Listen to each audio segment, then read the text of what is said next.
It's time for Twig This Week in Google. GigaOM's Matthew Ingram joins Jeff Jarvis and me to talk about the media, Google, and more. Stay tuned. This Week in Google's coming up next. Netcasts you love. From people you trust. This is Twit. Bandwidth for This Week in Google is provided by CacheFly. CacheFly.com.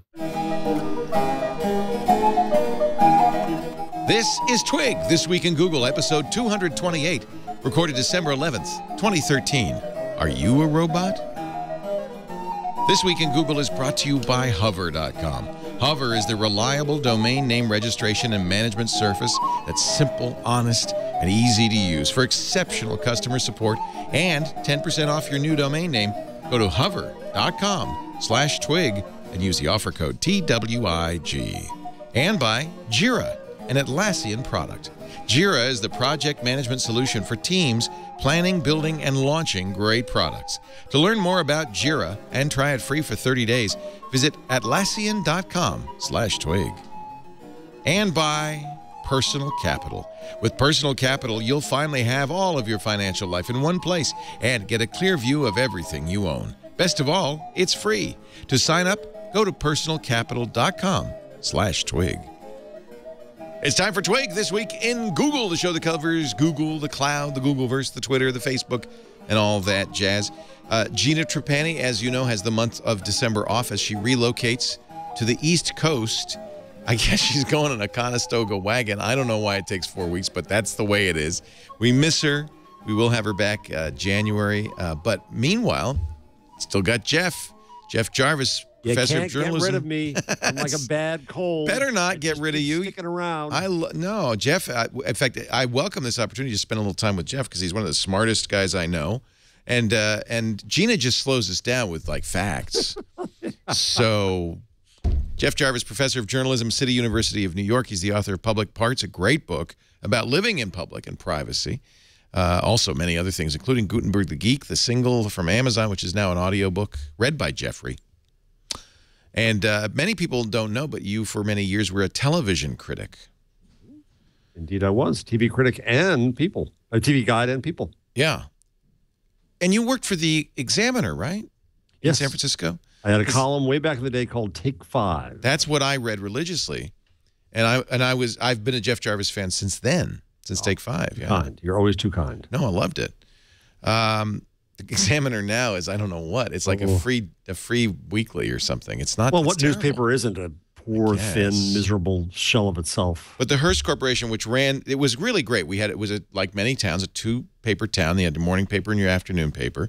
The Hearst Corporation ran the Examiner. It was William Randolph Hearst's first newspaper, I think, or one of his first. And then the DeYoung family ran the San Francisco Chronicle. And then what happened was, like most cities, you couldn't support two newspapers.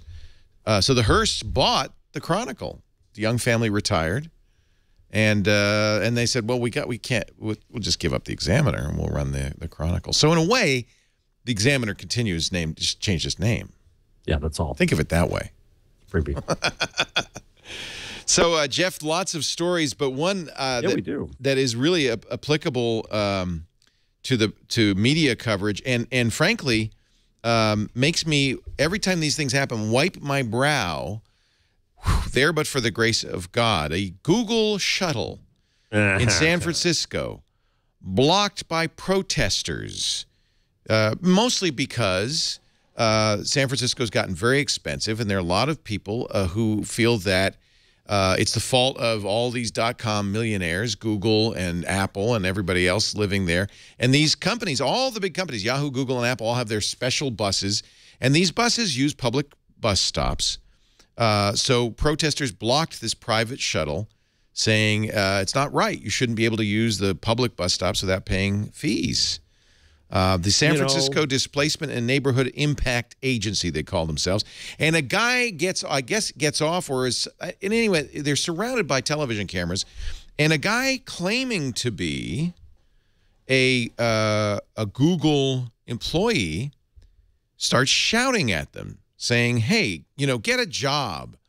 All the things you'd expect an insensitive rich guy to do?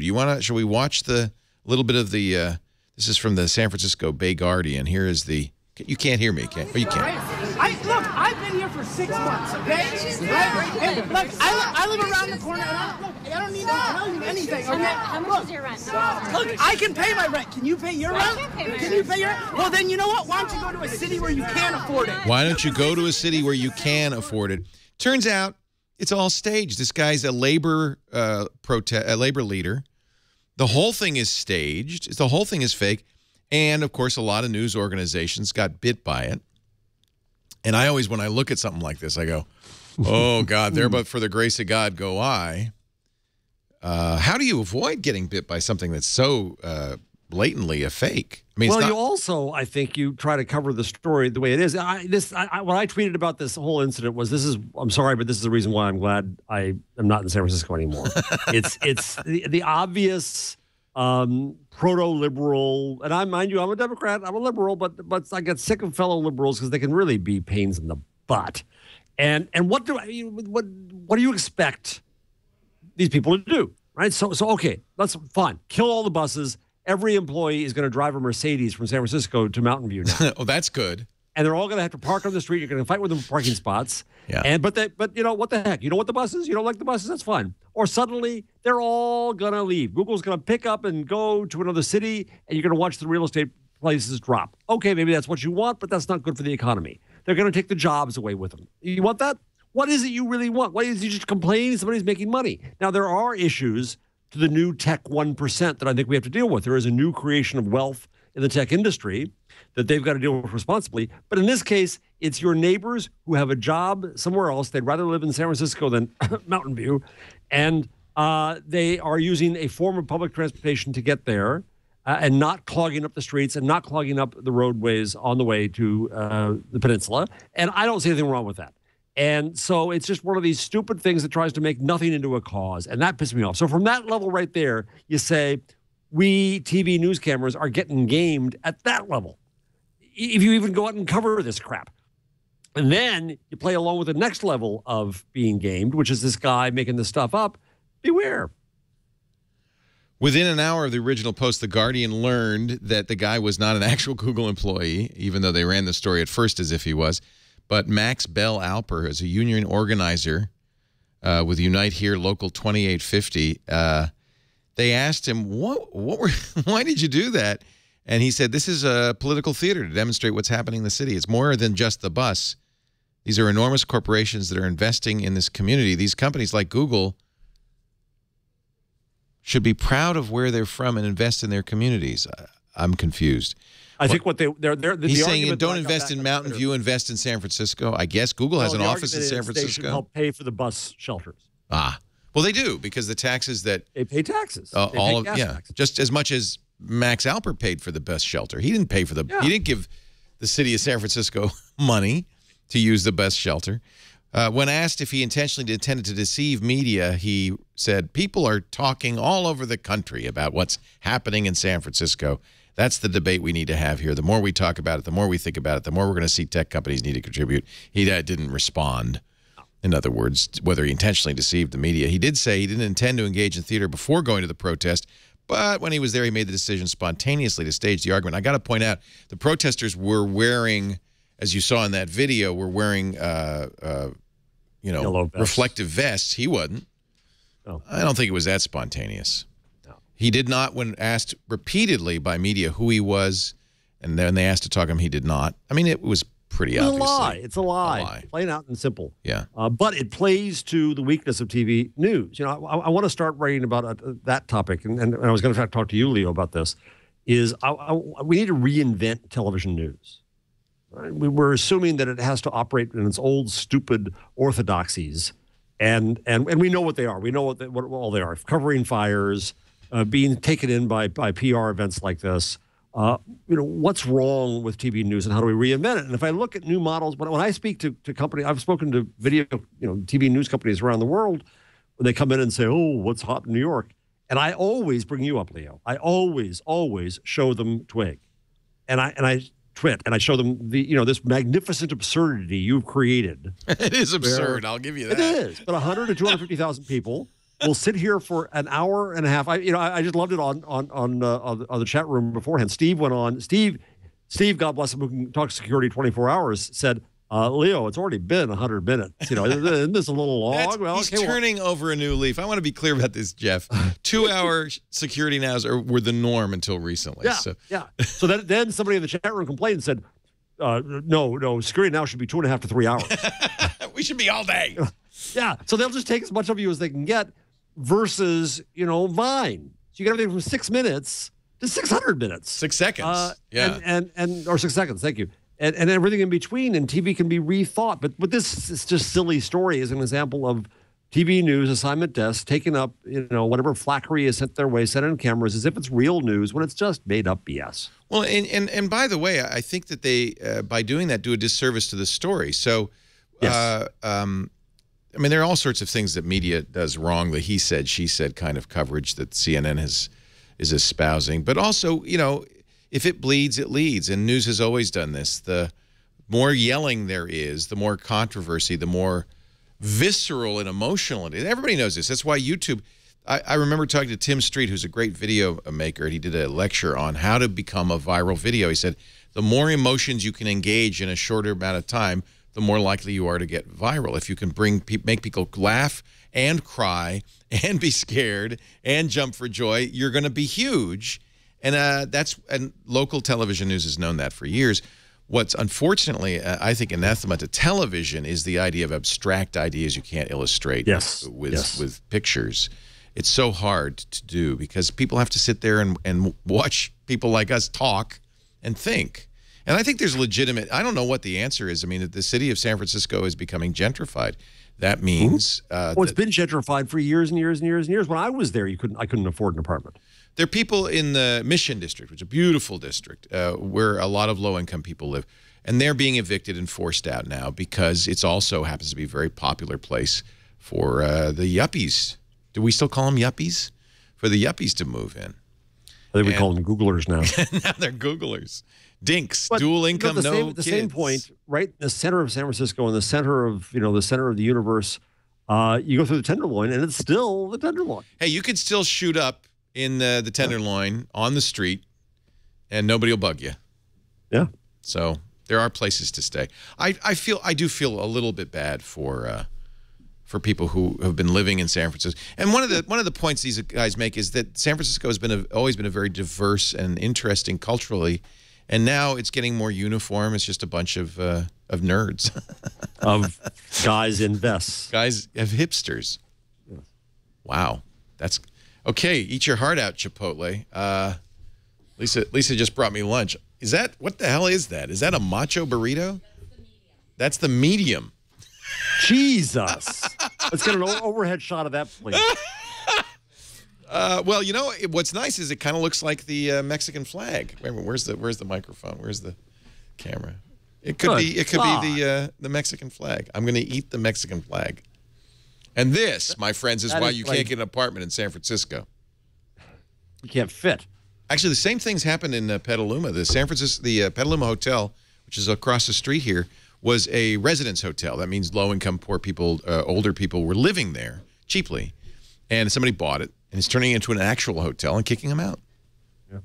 So, I think that's terrible. So I do think that there's an issue, a societal issue. I don't know what the answer is because we live in a free market economy. You can only go so far. Getting mad at the workers who are going to their job, en masse rather than individual cars and bringing money to the economy, that's the wrong way to go. They're not the enemy. Your neighbor is not the enemy in this case. Yeah. Now more news from Glenn Greenwald. As we continue to leak out more and more about the NSA, the latest is the NSA uses Google, this comes from the Washington Post, uses Google cookies to pinpoint targets for hacking. They're secretly riding on top of cookies. There's usually they're anonymized. They're not people, but I guess it helps them string together communications into one person. Yeah, exactly. And then what they're going to do then with these, apparently, according to this slide, is offensive hacking. They're going to go out and spearfish them. They're going to try to get malware on their computer. We're learning now that the FBI has used malware to investigate crimes. They literally put keyloggers and stuff on your system using spear phishing attacks. I wonder whether this has anything to do with Google trying to create new advertising targeting mechanisms and giving up cookies. It's got to kill Google because, of course, this is the fear everybody has about all of this. Oh, you're tracking us. You're tracking us. No, we're not, says Google, but the government is and using Google. I mean, using Google cookies. Apparently, the GCHQ in Britain and the NSA have found particular use for part of a Google-specific tracking mechanism known as the PREF, P-R-E-F cookie. No personal information, but a numeric code that is a unique identifier. So you got the unique identifier. You know this is 1, 2, 3, 4, 5, 6, 7, 8, 9. And then you can continue to see that code as the person travels around, knowing where they go. So according to these slides, the cookies are used to, quote, enable remote exploitation. The slides don't say exactly how this is done, but I guess if you know where people are going, you could then hack a site, for instance, that the person frequents, waiting for them. Once it sees the cookie, it can literally just attack them. I mean, it's not too hard to figure out this stuff. They could, I presume, use anybody's cookie to do this. They just Google's the most ubiquitous. Anytime a browser makes a connection to any Google property at all, a PREF cookie is created, so that it's a unique identifier. So I have a unique identifier. You have a unique identifier. Maps, Google Search, of course, Google Plus, YouTube. And even if there is a like button, so a lot of sites are not Google sites, but they have a like button, or they use Google Connect. If there's a Google Plus widget, and even think about it, Google Ads, AdSense ads are everywhere. Right. And also, it says that there was a program called Happyfoot, which uses mobile IDs. I love that the NSA's hackers are so inventive in their naming. Yeah. That's how you know they're really hackers. Code name Happyfoot. True. I'm surprised they didn't name him after Flintstone characters. So this is even better than internet geolocation services. Happyfoot, right. Even when GPS is not enabled, can track you down. What are you going to do? So what did you think of the Google letter, the Google et al., the 8 tech companies' letter to the president and Congress on Monday? Makes for a great full-page ad in the New York Times, which it was. Yes. And of course, there's two things going on. One is, of course, these companies are pissed off because it hurts their business overseas, and it makes their users suspicious of them, regardless of the fact that some or all of these companies probably have cooperated with the feds for years. I mean, particularly Microsoft. When I see Microsoft going, "Oh no, this is terrible," am I the only one? Maybe it's my bias who feels like, "Come on, Microsoft, you've been helping them out for years, and now, oh no, we don't want." Well, yeah. But on the other hand, I think that there is real economic damage that's being done to the industry and these companies. I mean, I wrote a piece for the Guardian. Called me. What was this? Did this come out Monday? Yeah, Monday, December 9th. Sunday afternoon. Yep. I got Alan Rusbridger came to me and said, "You don't want to write a commentary." It was embargoed till midnight, and so as I thought this through, my first point is this is in their economic, albeit enlightened, self-interest. Right. What's bad for spying is bad for the internet. What's bad for the internet is bad for Silicon Valley. What's bad for Silicon Valley is bad for America, to rewrite the old GM saw. So there's definitely an economic factor. Yeah, that's a good way to put it. Yeah. But I also was delighted to see, I want to see this discussion raised to the level of principles, and the 8 companies put forward proposed principles that, for instance, government should not be hoovering everything up. They should be doing what the law had expected before, which is they go after specific targets for specific reasons and have some specificity to what they're seeking, which nobody's going to argue with. That there needs to be some level of transparency, that there needs to be oversight, and also that an oversight clearly has failed. And finally, that we need to avoid the move toward a balkanized web, which is occurring here. Sorry, it wasn't a better picture there, Chad, that I took downstairs here. But the principles also say that this idea, for instance, from Brazil, that Brazilians' data should be stored in Brazil, where, by the way, the Brazilian government could get to it more easily. The data shouldn't have to respect national boundaries. So these principles are at reformgovernmentsurveillance.com. And I'm glad that's where they're trying to push the discussion. I think that part is good.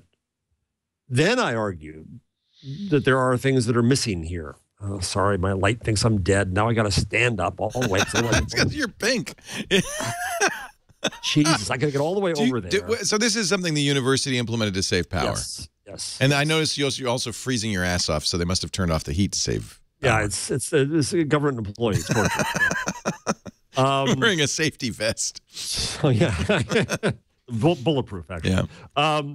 So what's missing from this? Well, what's missing is a letter to David Cameron and the GCHQ. This is an American company's thinking this is an American problem, which to some extent it is, but it's a worldwide problem. What's also missing are various other companies and parts and industries. Where's Amazon? Amazon runs a lot of the cloud. Amazon also has big contracts for the CIA, as Jeff Bezos mentioned on 60 Minutes last week. So where's Amazon? Where are other cloud companies like Salesforce that depend upon the cloud and its health? Where certainly are the telcos? Where is Verizon and where's AT&T and where is Level 3, which allegedly are in a position to hand over our metadata and enable taps straight into the internet? Where is Cisco and other hardware companies whose hardware is used to turn off and also turn off the net? There's a lot that comes next. And then finally, I argued, where are the technologists as a tribe? You know, we have the two Google engineers who, when they found out about the direct taps in lines between Google servers, issued a big FU to the NSA, and that's fine, but anger is not a principle. It's just a reaction after the fact. And I keep on hoping for a larger discussion among technologists, mathematicians, programmers, developers, statisticians, to look at the limits of their power. They have great power. They are the nuclear scientists of our age. They have technology that can be used for good or bad. And they, as individuals, I argue, and as a society, need to get together and need to discuss what their limits are and what's going too far. And so that when a spy or government or an employer asks them to do something, what standards do they call upon? The NSA, once again, is the largest employer of mathematicians in the United States. Yeah. What are the standards? So I finally just argued that it starts with a Hippocratic oath for technologists, which is first harm no user. A little obvious and a little oversimplified, I will grant. But we have to have a discussion of what harms the people who make your tools and your platforms and the internet work. And just because government has done it, and even if it's legal, that's no excuse. And so we need a bigger discussion. Nonetheless, with all those caveats, with the economic self-interest, with all that, I was delighted to see the 8 companies send a letter to the White House because they do have clout. They do have a lot of clout. And they are fighting for us. Right. And I think that we now have to have the real debate. AOL, Apple, Facebook, Google, LinkedIn, Microsoft, Twitter, and Yahoo are the 8 companies. And look who's here, Matthew Ingram joining us from GigaOM. Hey, Matthew, thanks for dialing in. We appreciate it. No problem. I feel a little underdressed. Well, Jeff's wearing a vest. I'm wearing a jacket. By the way, do you guys have Uniqlo in San Francisco? I've heard of it. Yeah, we do, I think. It is the greatest. It is the IKEA of clothes. Is it? So it's not a brand, it's a store? Chad's going, yes, I know. It's both. And they have a very it's very much like the IKEA of clothing. They have a very stylized brand. Do you have to sew it yourself once you get it home? Close. No. But they have like silly things like they have like a wake up app, you know, that's just an alarm clock app that's from Uniqlo. And it's just it's an interesting into company. Your clothes? Or? No, it's just for your Android phone. Are they an American company? Who are they? Japanese company. Oh. Well, this is a fake down vest. It's the lightest thing. It weighs nearly nothing. I have a whole coat that is this down that weighs like 2 ounces. It's incredible. And you can roll it up into a little ball, and I can put it in my briefcase. A winter coat. This shirt is Uniqlo. The first Uniqlo $29 was opened in 1984 in Hiroshima, Japan. It was a chain of roadside stores to an international leader in style, quality, and fun. They're a leader in fun. Anyway, we were talking before we started talking about clothing about this. The Big Eight asking the president and the government to adhere to these principles. One, limiting government's authority to collect users' information.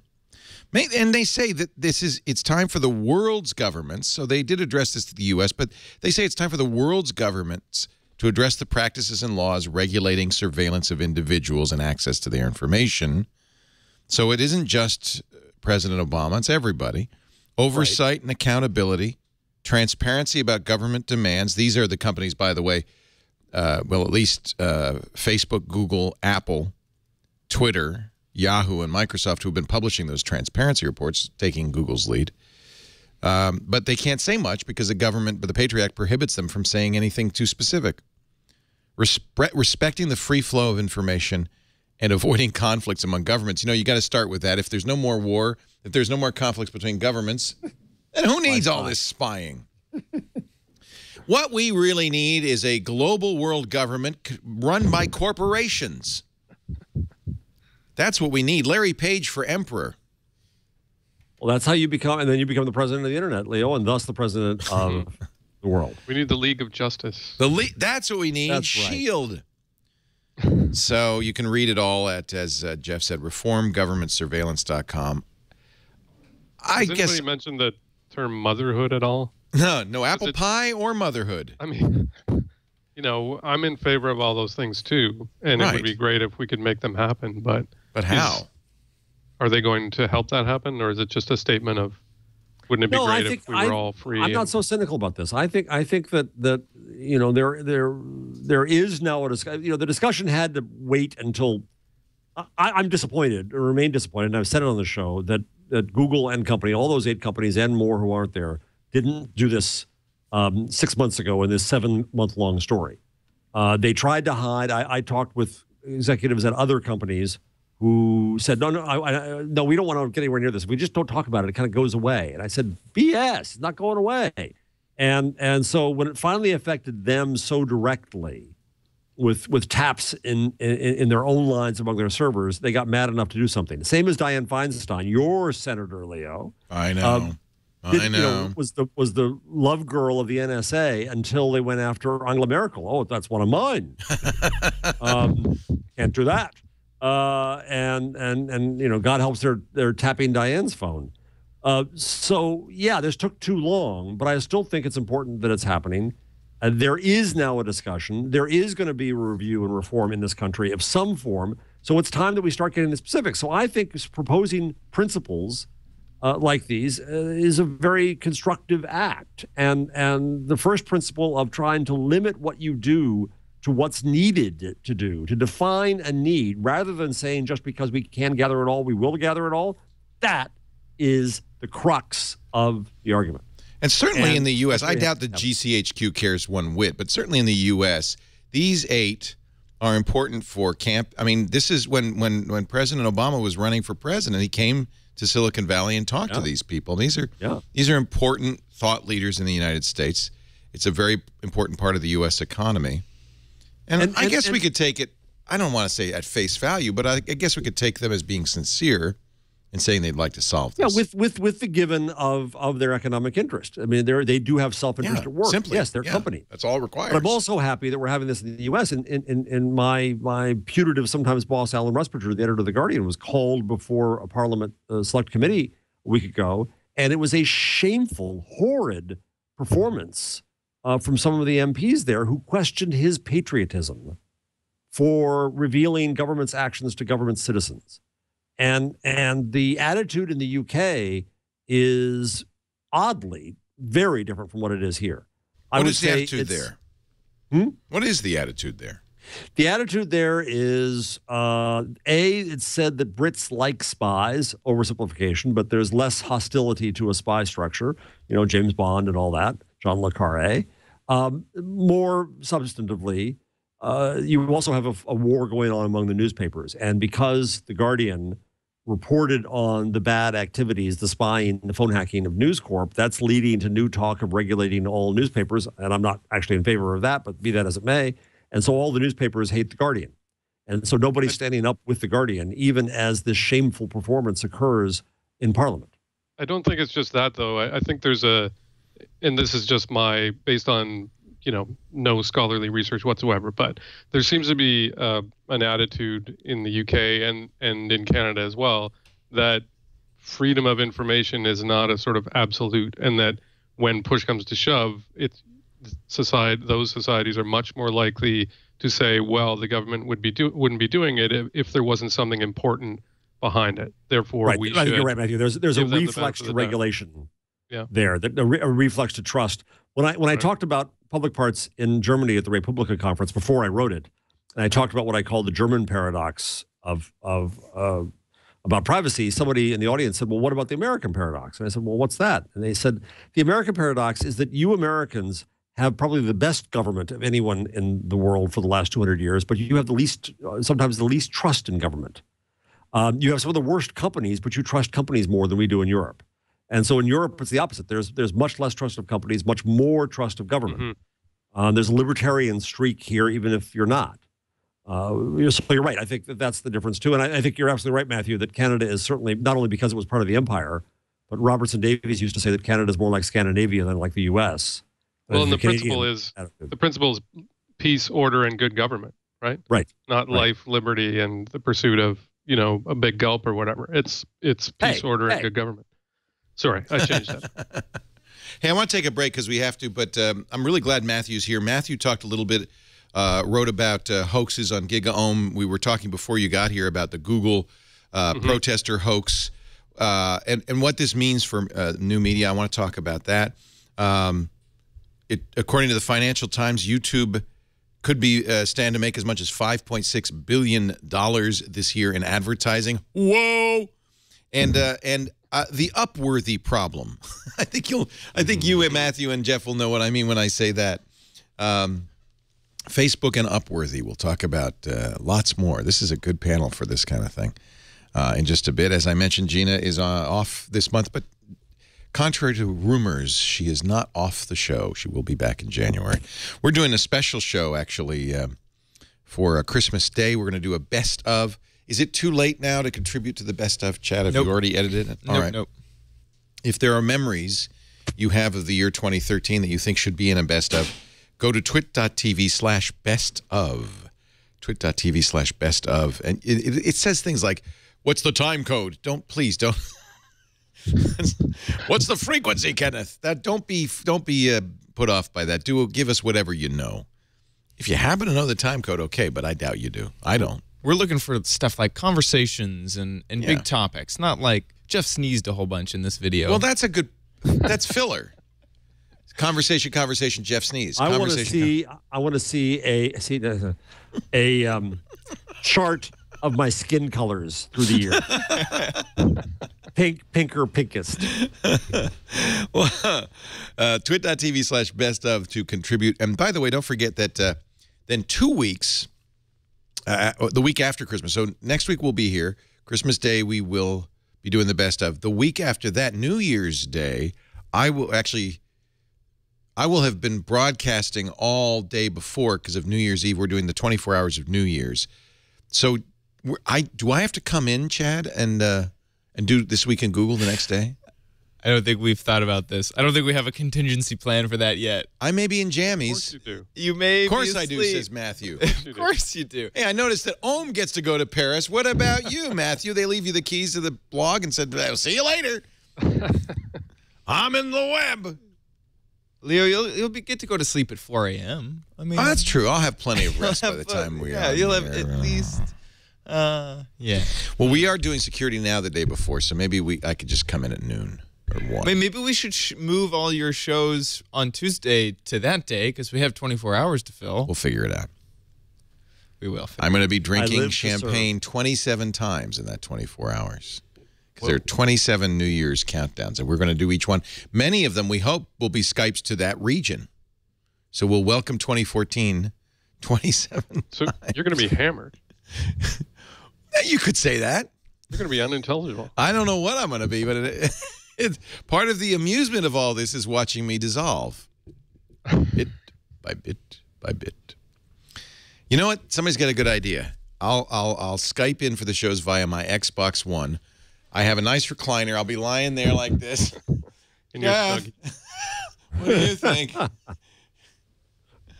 It's like when Howard Stern has callers who fall asleep while they're on hold, and then he leaves them on snoring.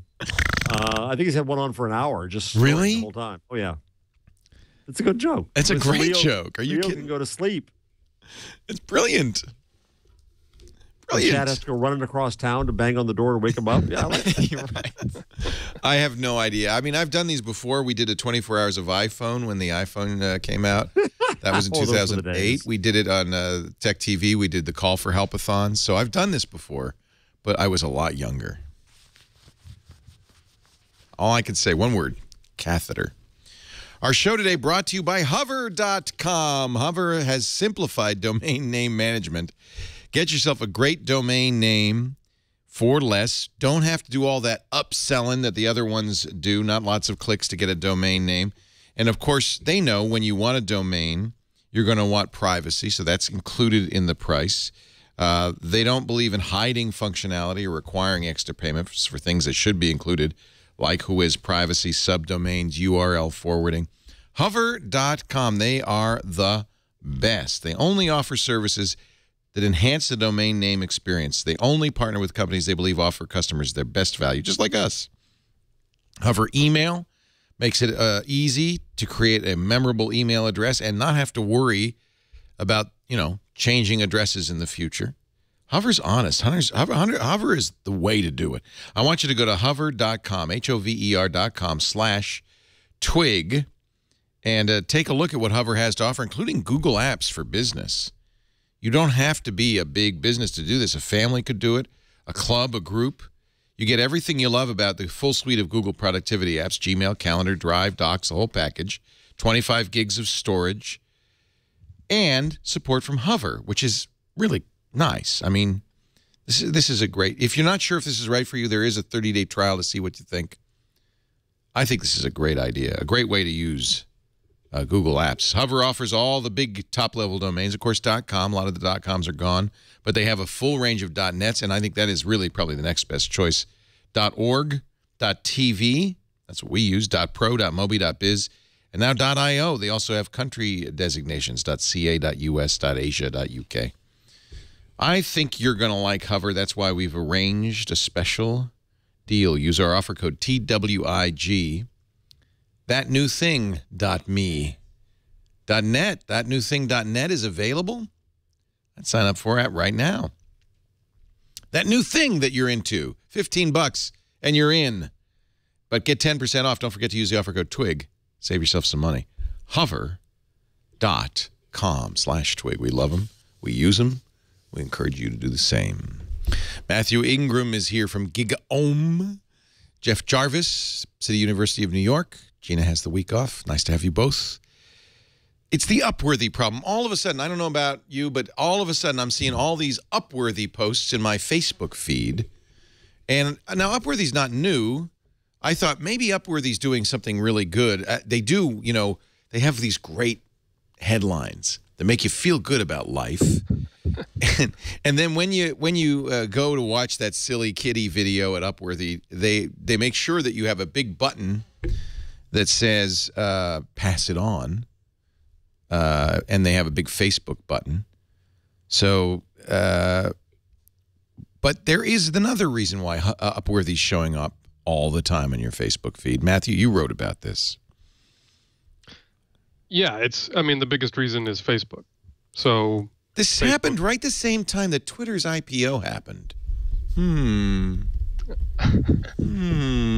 What did Facebook do? They are fiddling with the algorithms that run their news feed. And so they're, interestingly enough, it sounds to me at least as though they actually want to downplay things like Upworthy and BuzzFeed. What gets on the top of the feed now? For some reason, Dan Lyons, fake Steve Jobs, lives at the top of my news feed now. Yeah, it's funny. I've seen his a bunch too, and I know I think it was BuzzFeed wrote about some sites are seeing huge increases in the amount of traffic that Facebook is sending them. So they're clearly fiddling with the gears, that determine what gets displayed and what doesn't. And Upworthy's incredibly viral content. I see it dozens of times in my Twitter stream and my Facebook I don't feed. want to. Have you seen the upworthygenerator.com? Yeah.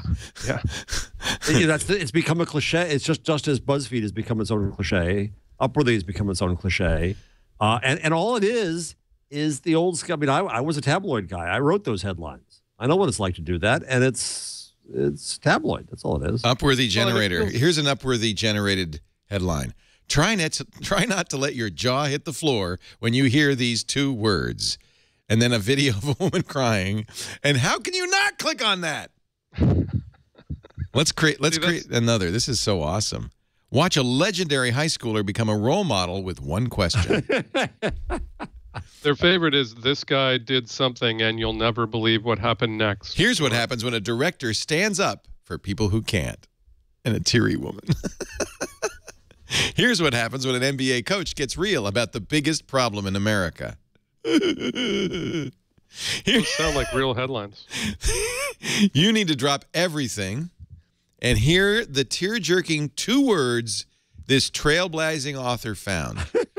And then a woman in tears. It's quite good. What, though?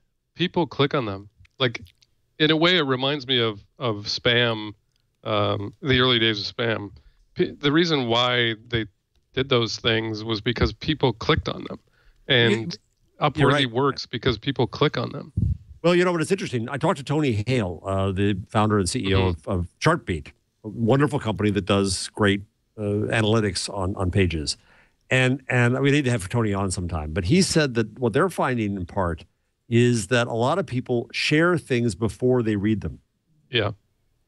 And so the belief that, it's shared, it got read, this really engaged people, not necessarily.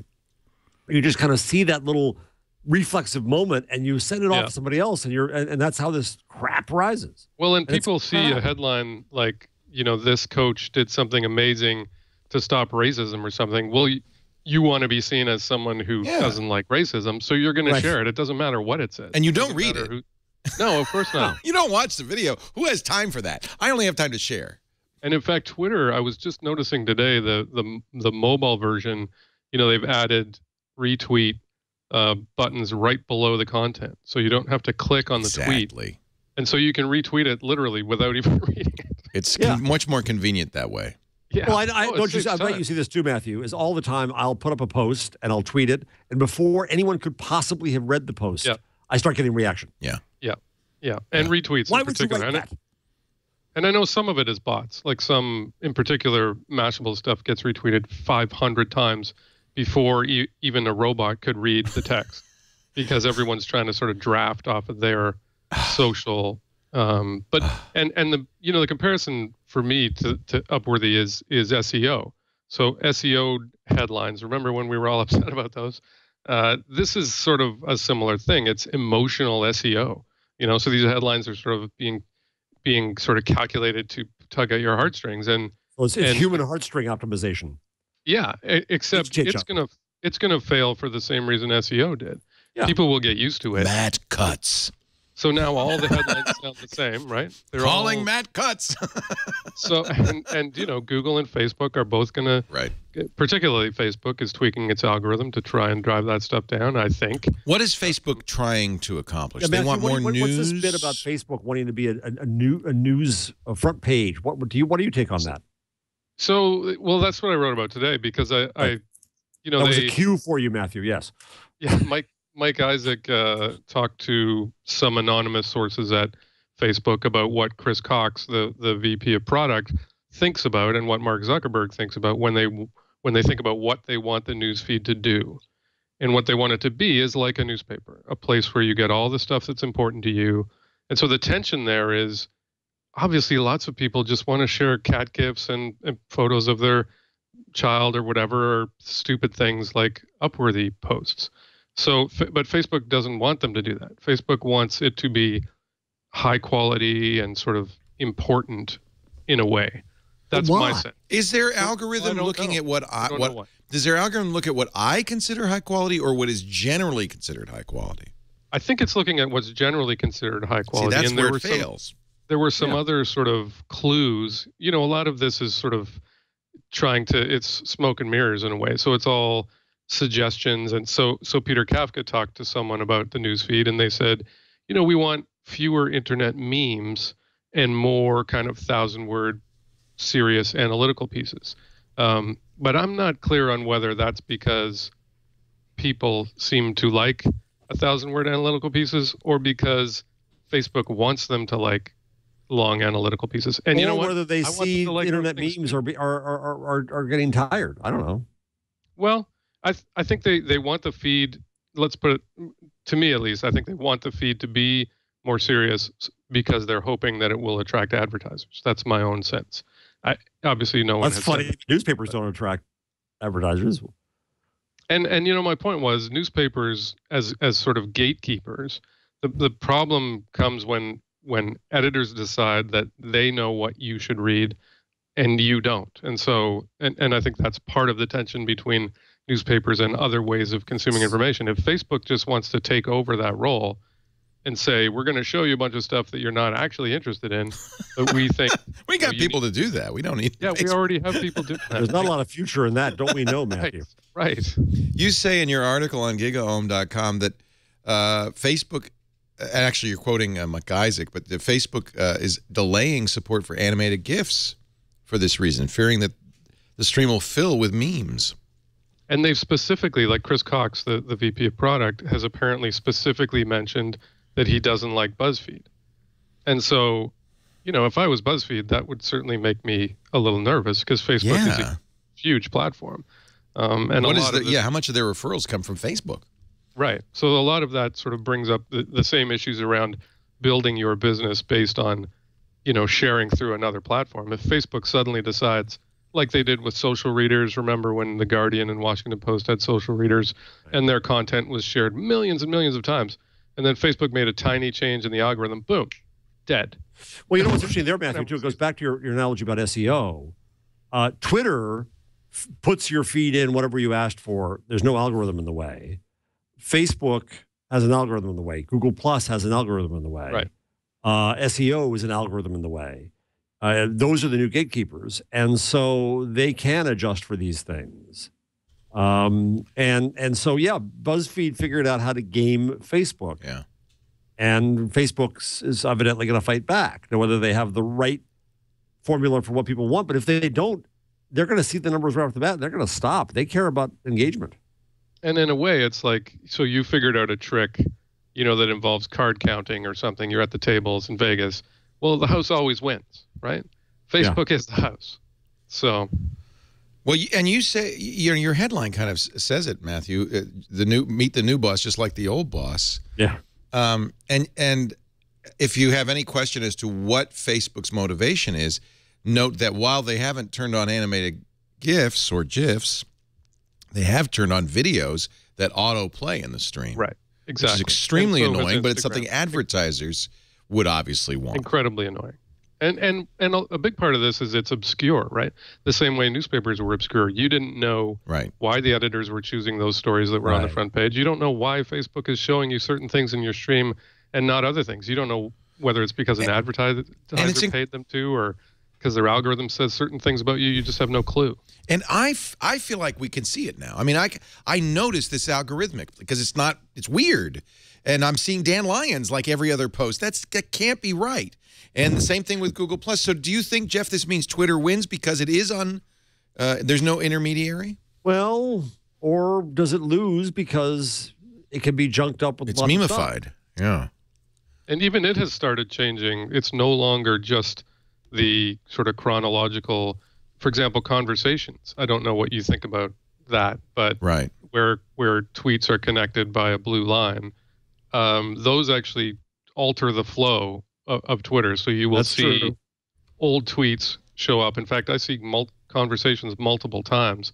Sometimes that's interesting because it might be a conversation I didn't see. Sometimes it's hugely irritating.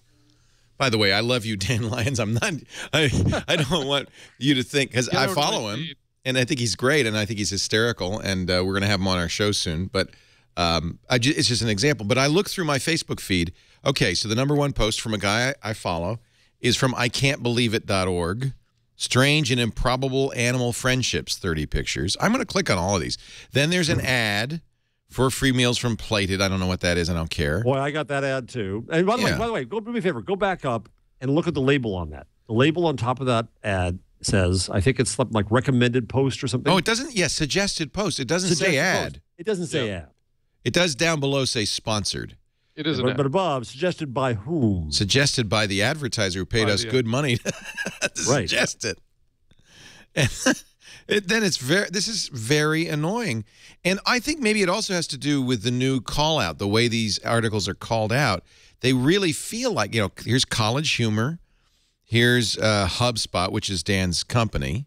Here's your chance to write a happy ending for the most heartwarming Christmas story ever. Obviously, HubSpot has figured this out. That's an Upworthy headline right That's there. very Upworthy, and it's got a picture of a guy, and you want to know more, and what is the most heartwarming Christmas story ever? I've got to find out. My feed is full of this crap, and it doesn't really endear me to it. It's become very obvious that it's algorithmic, right? And you have no control over it, right? And you don't know what's happening or why. You can use the pull down and say, hide this post, and then maybe it will or maybe it won't. You can use the pull down to say, block this user, but you don't have a lot of fine-grained control over what you see and what you don't see. And then there's this, poor Trey Ratcliffe, great photographer, love him, got a Capital One ad because Trey Ratcliffe likes Capital One. And I bet you anything, Trey Ratcliffe couldn't care less about Capital One. You know what? I've been seeing those a lot too, and I've been making a point of asking the people who supposedly liked that thing whether they liked it, and over 50% of them said no, they never did. Well, that's really bad. Sport. Yeah, I don't know how that even happened. Trey lives in New Zealand. I doubt very much he has a Capital One credit card. I'd be shocked if he does. So how did that get in there? So how did that get in there? The algorithm liking things on their behalf? Because that's disturbing. I could tell you the upshot. I visit Facebook much less than I used to. A lot less. I hardly ever go there now. And I think they're actually shooting themselves in the foot if what they want to become is a newspaper that chooses things for you to see based on what they think is quote unquote high quality or serious or whatever they want to call it. Yeah, it's not about the content, it's about your friends. Facebook is a connection. I want to see my friends and family and what they're up to. Yeah. And if they're sharing some stupid Upworthy or BuzzFeed thing, well then that's what they're up to. It's what they're doing. And I'm getting a lot of people who I follow. I mean, obviously, these are all people you have to be people you follow, right, in your news feed, except for the advertisers. But I remember, I mentioned in the post, I remember in 2011, Larry Page was talking to, I'm trying to remember who it was now, at an event about Google News. And this person was complaining that Google News was just full of, frivolous stories and there wasn't enough important kind of journalism surfaced in Google News. And Larry Page said, yeah, you know what, you're right. We should fix that. We should make more important stories show up. And my alarm bells went off. And I started thinking, well, I don't want Larry Page to decide what the important stories are in my Google News. Well, but they do already. Matthew, they do already. There's already an algorithm that chooses placement on various things, and some odd things get up. So they're already in control of that. But that was what appealed to me about Google News. I love the idea of a machine doing it, unbiased machine doing it. And they pick authoritative sources and then let a machine, but it's not that, obviously. It's tweaked, highly tweaked. And it's obviously based on what the accumulation of media are doing. So right now the top story is House to vote Thursday on budget deal. Right. The signal that the algorithm gets is, my God, everybody's writing about a budget deal. Must be important. So it's already the agglomeration of the media. Facebook's playing a dangerous game here, I think. A lot of the problem is the black box issue, right? You don't know what Google's algorithm is doing. You don't know what Facebook's algorithm is doing. There's no option to say, I want to see more of these things, less of those things, or there's no obvious way to do that. And well, I think that's important too, Matthew, is that I think, and I guess there's some new editing possible on the Google News Android app, which I haven't gotten yet and played with. But I've always been surprised that Google News, which is moving toward relevance and personalization elsewhere, away from the one-size-fits-all search result, for example, that Google News being one-size-fits-all is rather absurd to me. Me too. And yeah, I can pick certain categories, but that's not learning enough. I know, and I keep saying it over and over and over for the last probably 3-4 years. I don't understand why Google, they've got to have reams of information that would allow them to help you customize Google News, and yet they seem to have no interest in doing that whatsoever. I just don't understand it.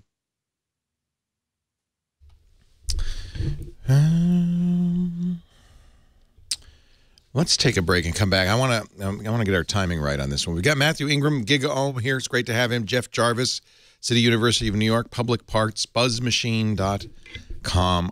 It's such a rare opportunity to get you two guys together. I mean, this is really a good time to talk a little bit about media and stuff like that, but there's some other stuff to talk about too. We'll get to all of it. Well, not all of it, much of it, just a little bit. Holy cow, there's a lot to talk about. But first, a word from Atlassian, the creators of Jira. Atlassian Jira. Now, ATLASSIAN.com/twig is the place to go to find out about Jira, the project management solution, completely customizable, completely powerful, that will capture and organize your workflow so you can prioritize it and take action on what's important without giving up the tools you love. It keeps you up to date on the activity going on around you. You can easily capture your team's issues, tasks, features, bugs, prioritize them as you go. Easy-to-use interface. It integrates all your documents, including your Google Apps, your backlog, your issues, your code repository. Works with all the big code repositories, of course. That's why Jira is used now by 20,000 companies, 70% of the Fortune 100. NASA uses it. That's a project management, right? You're going to Mars? You use Jira. You can even build onto Jira yourself with the REST APIs that Atlassian offers. Flexible and simple, enough for a 5-person startup, powerful and reliable enough for a 100,000-person enterprise. And you can go infinitely, really, in any direction with hundreds of Jira add-ons, test management, time tracking, project management. So if you've got code, you can do it from the initial planning doc right through the files and changes in your code repository all the way to deployment. Plan, track, work smarter and faster, very affordable, and I think you're going to see why so many big companies like Twitter and NASA and eBay and Cisco and Adobe and Hulu and everybody else uses it. Jira, that's from Gojira, and it is an Atlassian product. You can find out more at Atlassian.com/twig. By the way, monthly plans start at $10 a month for up to 10 users, and it's free for 30 days when you go to Atlassian.com/twig. We thank them so much for their support. Apple TV's getting live news from Bloomberg TV today.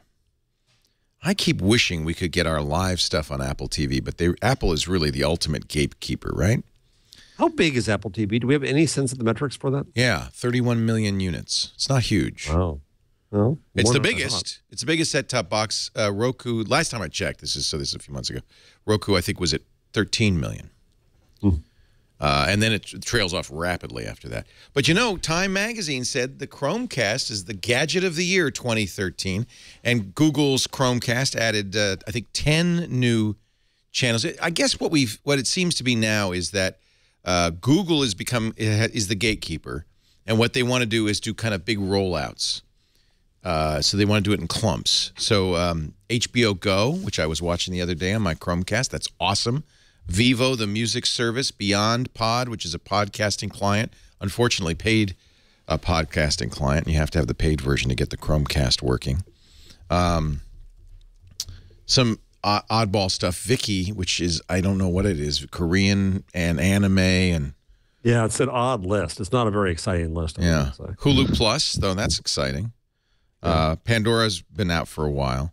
So, you know, I don't know how well these are selling, but I think Chromecast is getting more and more interesting, isn't it? And that was the idea. And it's so easy to use, and it's so cheap. So then the new stuff includes Red Bull TV, inspirational programming from Red Bull. Songs is great. It's a music service. I love that. Plex is great because it means you can, and this is important, play local content. Yeah, Plex is great. Through your Chromecast. So if you've got a Plex server, and you have to pay for the paid version of it for this right now, although I bet it'll go free. Post from the Washington Post, Post TV, Viki, and the Real Player Cloud. I didn't even know Real Player was still in business. But yeah, I was going to say, oh, Real Player. Oh, no, stay away. But it's not like that anymore. I know, but it was the most hated service. Oh, yeah. For a while there. They announced this Real Player Cloud a few months ago, and I'm not sure exactly what it does, but can you get Friendster on there? Or? MySpace. Those was such good times. Real Player Cloud enables you to move, watch, and share your videos. So the idea is that you can watch your own content, and including some, DivX and MKV and XVID and some of the oddball formats. So I don't think you have to install a Real Player on your Chromecast. I think it just you install it on your iPhone, your Android phone, and the Real Player Cloud is what you need to install. I like the idea that you could play your own local videos finally without the tabcast that was kind of always a little funky. So now you got 1, 2, 3, 4, 5, 6, 7, 8, 9, 10, 11, 12, 13, 14 services. And now we are not, Revision 3 is in there. We are not. I think that's because Revision 3, first of all, is a Discovery Channel company, and that helps. But I think they also have their own app. I know Houdini 7. Our apps are not done in-house. They're done by third parties who decide to. They're volunteers. And I know Houdini 7 said he was going to add Chromecast capability to his Twit app for iOS and Android. The problem is I think that Google has to approve you. And so you have to be in some sort of, and I presume that this is what we're going to start seeing is every week or so leading up to the holiday. I guess you get 2 more weeks before Christmas. They'll announce another chunk of stuff. You can stream us from a Chrome tab. That does work. Houdini 7 says, yeah, I'm just waiting on Google. Houdini is Craig Mullaney of Shift Key Software. He says he's waiting on Google approval. So, Craig, we're gonna be in touch because I think what we want to do is see if we could. Hello, Google. Pull any strings. Hello, Google. Are you there? Is anyone there from Google? Anybody at Google? Are you out there? Please, Google. please let us do our Chromecast. Please, that's all we ask. Please let us Chromecast. I would like that. I would too. But right now I was watching HBO Go, watching Deadwood on Chromecast this morning, and it was great. Looks good, works well. They have the new interface, It's nice. It's a slideshow every 10 seconds. Beautiful pictures. I noticed one of them was by Peter Norvig. Huh. So I wonder if the pictures on the backgrounds of the Chromecast now are all Google employees or where they're getting them. They give credit to everybody, and they rotate through them, which is neat. So, yeah, good way to start the morning. Deadwood. I like to start the morning with prostitutes. I'm almost caught up with Walking Dead. I've been catching up with the entirety of it. See, I can't watch that in the morning. It'll get you down. Yeah, me neither, actually. Too squeamish. But I do watch True Blood sometimes in the morning, so who knows? Yeah. I'm sorry, we're going to go off topic here badly, but I started watching the tape of The Sound of Music with. That was the worst thing I ever saw. Oh, it's Holy terrible. Cow. And the guy from True Blood who had this great reputation as a sexy, smart star. Vampire Bill. Oh, he was and terrible. His whistle. He was terrible. Yeah. It was mind-boggling. It wasn't bad enough to be entertaining. That was the only thing that disappointed me. I was so hoping it would be like so bad that I would laugh my way through it. Instead, it was just right in that valley where it's just bad, but not so bad that it's enjoyable. Now, if I had at the time been playing the Sound of Music drinking game, what was that one? Oh my God! So you know how these work. You watch a show and then you take a sip. If, for instance, every time somebody yodels, every time the captain blows his whistle, every time you see a Nazi, or every time something unintentionally funny happens. Now you take 2 sips every time someone's accent falters. In the first 10 minutes, like 18 sips. You'd be hammered. Yeah. Carrie Underwood kept slipping in a country twang. Yeah. How do you solve a problem like Maria? Every time a song sounds twangier than you remember, every time a kid messes up. The kids were good. They were, actually. Those were good kids. It was the grown-ups who sucked. Take 3 sips every time an adult messes up. Every time Carrie Underwood is a little too sexy to be a nun. Didn't have any of those. And every time Vampire Bill looks like he might eat one of the Von Trapp kids. It was pretty funny. I don't know. What was TV critic Jeff Jarvis? Well, they're going to do more. Huge ratings, did it not? Did it? Yeah, 18 million audience. Oh yeah, no, they said they're going to do another musical live event. I love live. I think it's great. I think the only mistake they made was casting. Yeah. You know, it was great. Audra, say again? The direction. Yeah. Well, I know what the real mistake they made, and I hope they don't do this again. They had no live audience. It was just a bunch of people on a sound stage, and I mean, I'm telling you, the whole point of something like this is the feedback loop between the audience and the cast members. Let them play through some odd staging where they could go back. You know, they could open up and they're back in the Abbey immediately, and that kind of stuff. But Audra McDonald was amazing in it, though. She can sing. She was the she can actually sing. The head sister, whatever they call that. She really can. Boy, was she good. And it was so interesting to see somebody who can actually act and sing. Carrie's got a great voice. She's wonderful, you know, but she can't act. And so it was really interesting to see the two of them paired off. Carrie said it all. You know, it was also interesting. Jesus. It was the, sorry, it was. I noticed that Twitter in particular, you know, one of their big sort of selling points is that it makes live events like that more enjoyable. And since I was watching it anyway, because my daughters and wife were watching it. Oh, sure, Matthew, sure. We know you wanted to watch it. Yeah, you know, just fess up, fella. You're Canadian. But Twitter made it Twitter made it more enjoyable because you know, there was live snark sort of while it was going on, and basically live reviews of the show as it was going on. I'm so mad that I didn't launch Twitter. But see, we're in the Western time zone, so it's kind of screwed up because all the Twitter people, I see the first 3 hours earlier, all of the tweets.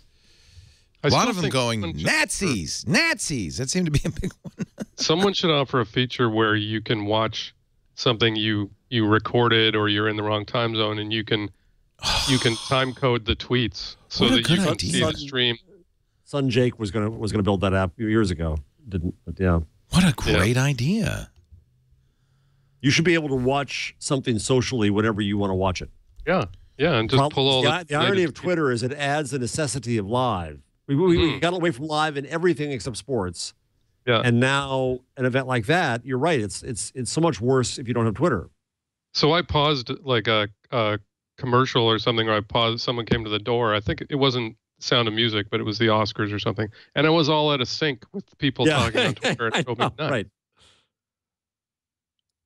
So, according to the Times, a network is buoyed by the Sound of Music ratings. NBC says we're going to do it all again. 18.6 million viewers, which isn't a huge number. Is it? These days, though. Nowadays, that's pretty big. Yeah. And is that watched?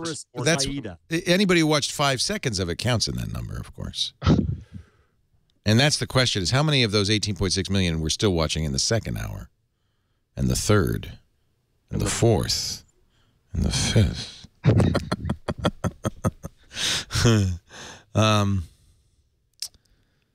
So they're going to do what are they going to do next? It doesn't say here. They said they're going to do another one though.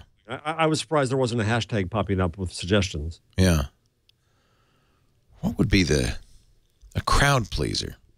You mean a musical or? Yeah, live West musical. Side Story. Oh, West Side Story. Show, of course. Stay with it. Yeah. And who would they cast? I don't know the young people today. Miley as Maria. Miley. Kim Kardashian could be in there. Yeah. I want to be in America. I like to stay in America. Russell Crowe for sure. Russell Crowe? He's in everything. He should be in everything. Even though he can't sing. He sang in Les Miserables, didn't he? The Miserables. Yes, he did. It was more of a shout than a sing. Yeah. Yeah. It was. Gruff kind of. John. My daughter wanted me to yell out at her hockey game, "That's the worst call since they cast Russell Crowe in Les Miserables." Google says 91.4%, to be precise, of non-spam emails sent to Gmail users are now authenticated using anti-phishing standards. Can you explain that to me? You know, it's so funny. I was going to ask you. There's two systems that are used, and it's up to your ISP or your email provider to do this. The Domain Key Identified Email or Sender Policy Framework. The reason there's two is because Microsoft wanted one, everybody else wanted another. How does that guarantee you're not a phisher? It authenticates you that this is coming from your domain, that this is you sending it. Right. So it's in effect, it's like without your knowledge, it's in the background, it's signing it. It stops spoofing. Yeah. And if you're going to fish or spam, you don't want to. You're going to spoof. You don't want your real email on there. Right. Okay, now I understand. Thank you. Interestingly, a lot of ISPs hedged their bet and did both. 74%, almost 75%, are both DKIM and SPF. Over 500,000 domains are using DKIM. SPF, which I think is the Microsoft standard, is only 3.5 million domains. Anyway, that's good. It is the way to end spam, and certainly is effective in phishing too, is to have authenticated email. The problem is users don't want to do anything, so this is all done kind of behind their backs. SPF is also the sunscreen standard. It has an SPF of 30 for no spam passing through. My memory on this is pretty. This is old. This is old stuff, but yeah, it was Microsoft's Sender ID framework. SPF. Sender policy framework. So that's good news anyway. So the time has come for us to go to the store to buy presents we can't afford for people who won't like them. We call it Christmas. I haven't bought something for my wife that she likes in I don't know how many years. I try. The kids laugh. Now, does she? Okay, this is good because I have the same problem. Does she covertly bring it back? No. Oh God, no. Not my family. Does her face fall when she opens the box? You get a snarl immediately. A snarl. Oh yeah, I know. Her family and my family kind of get in trouble, but her family and my family were raised differently, right? In her family, they would just say straight out, "Why did you get this?" Is she Italian? No, German. German. My family, we would always, and it's a reflex I can't stop to this day. Before somebody opens the present, you say, "We can return it." Yeah. I'm not. That's me. I get the sort of false. I get the. Too. Oh, that's great. But don't worry, you can return. Oh, that's even worse. The passive aggressive. That's great. Oh, that's so nice. But you know it's not. You instantly know that it's not. So all the women in my life always resort to the same thing. They tell me what to get them. Yeah. Which is good. I am totally in favor of that. I would love that. Your wife won't do that? No. Because she wants to be surprised by something she doesn't want. No, it's just that we kind of don't need anything. Well, no, nobody needs anything. So that is the problem. That is the problem. By the time, if you're over 15, you don't need anything. You don't need it. It's only kids that say, I have to have a Sun Spider 2434. Right, that stuff. The things that I really want, I want my Nexus 5. I'm not waiting for somebody to buy it for me. I'm going to buy myself the Nexus 5. Right. I'm a grown-up. I get it. Well, geeks nobody ever should buy a gadget for a geek. No. That's a doomed. Yes. But that's, okay, so this is like buying jewelry or clothes. I see this is going to sound sexist, for our spouses. We're going down a rabbit hole here. You sure we want to do I know as little about jewelry and clothes. Yes. As we might imagine. Yeah. You're right. There's no winning this. I can't finish this sentence without sounding like a dick. I have daughters, and so now my oldest is old enough. I just get her to buy everything. Because A, she knows what's good and what's not. And B, she knows what her mother wants and what she doesn't want. And so, I just outsource all my shopping to her. That's smart. That's smart. See, when kids buy you something you hate, that's cute. Yeah. Like my son last year, he's 18. Last year, and I hope he's not listening right now, he bought me a novel. He buys me books, which is great, by Michael Savage. And he said, it looked really good. And I just, oh, that's great. Thank you so much. I didn't tell him. Yeah, I used to work with him at KSFO in San Francisco. The man is a nutcase. What did you do with it? What can you do? It's on my bookshelf. Yeah. Okay.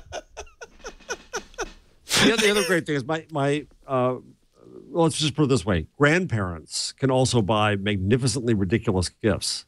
Oh, yeah.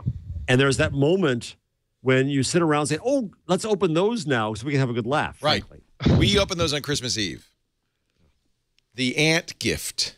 The grandparent gift. My mother bought, I think it was last Christmas or the Christmas before, I'm not kidding, a pound of coffee. And pound of coffee and a hat, like a baseball cap with the earmuff things. So that was very fun. A baseball cap with earmuffs. That's very Canadian. That's very Canadian. I bought one of those in Canada. Wow. It's very Canadian. In fact, I think it was with you, Matthew, and Brian Cooper when I bought it. It's a brisk commerce in earmuff baseball caps. In Victoria, I mean. They're very comfortable. Anyway, It was a lovely thought. The reason I bring it up, of course, is because this year more than ever, and it always is true every year now, people are going to be doing this stuff online. You know, somebody suggested an Amazon wish list. That would be one way to let people know what you wanted. According to Danny Sullivan writing in Search Engine Land, 2 recent surveys suggest Google Shopping, Google's paid shopping site, isn't leading searchers to the best prices on products. And that's no surprise because it is a paid advertising. Yeah. Advertising, which Danny's always been very mad at Google for switching this, and I don't blame him actually. But he's been outraged. This to him, I think, is the lowest thing Google's done is get rid of its legitimate shopping engine and put it in an advertising mechanism. Well, I'm not disagreeing with him necessarily. Microsoft actually, you know, that's big part of their Scroogled is, you know, you think Shopper is an independent search engine. It's not. It's ads. And I think part of what Danny's problem is that they said they wouldn't do that. Right. So they're specifically doing things that they used to say they would never do. When you do a Google search, and he shows, and by the way, according to some surveys, Consumer Watchdog said there was a $20 price gap between what was listed on Google Shopper and what was listed as the lowest price for the same item on Price Grabber or Shopzilla or Nextag, which are actually shopping comparison engines. So I think Google should not have gotten out of the. I think they should have. It was an opportunity. It's a more friendly thing for consumers to give real prices. I don't think the revenue is that much on that shopping stuff. Yeah, I think it was wrong to drop it. So do a search. He does a search here for Hamilton Beach 2-slice metal toaster. The kind of search somebody who knows what they're going to get, but wants to find the best price would do. He gets, of course, the yellow box with ads in it, and everybody knows to ignore that, although it does go quite a way down the page. Then he gets this sponsored box from Google Shopper, and these are all paid ads. Only people who pay, Sears, Kmart, JCPenney, Walmart, only the people who pay are going to get on there. And these prices, you might, because you're seeing the dollar amount, you might reasonably say, we've seen boxes like this on Amazon and elsewhere, that these are the best prices. Google does not show the prices in the regular search. So I think it's not unreasonable to think that these are the best prices. It is what you would expect. Yeah. So I think there is an opportunity, right? And, of course, if you click it, you get pulled to the Google Shopper site, which, again, is just advertising.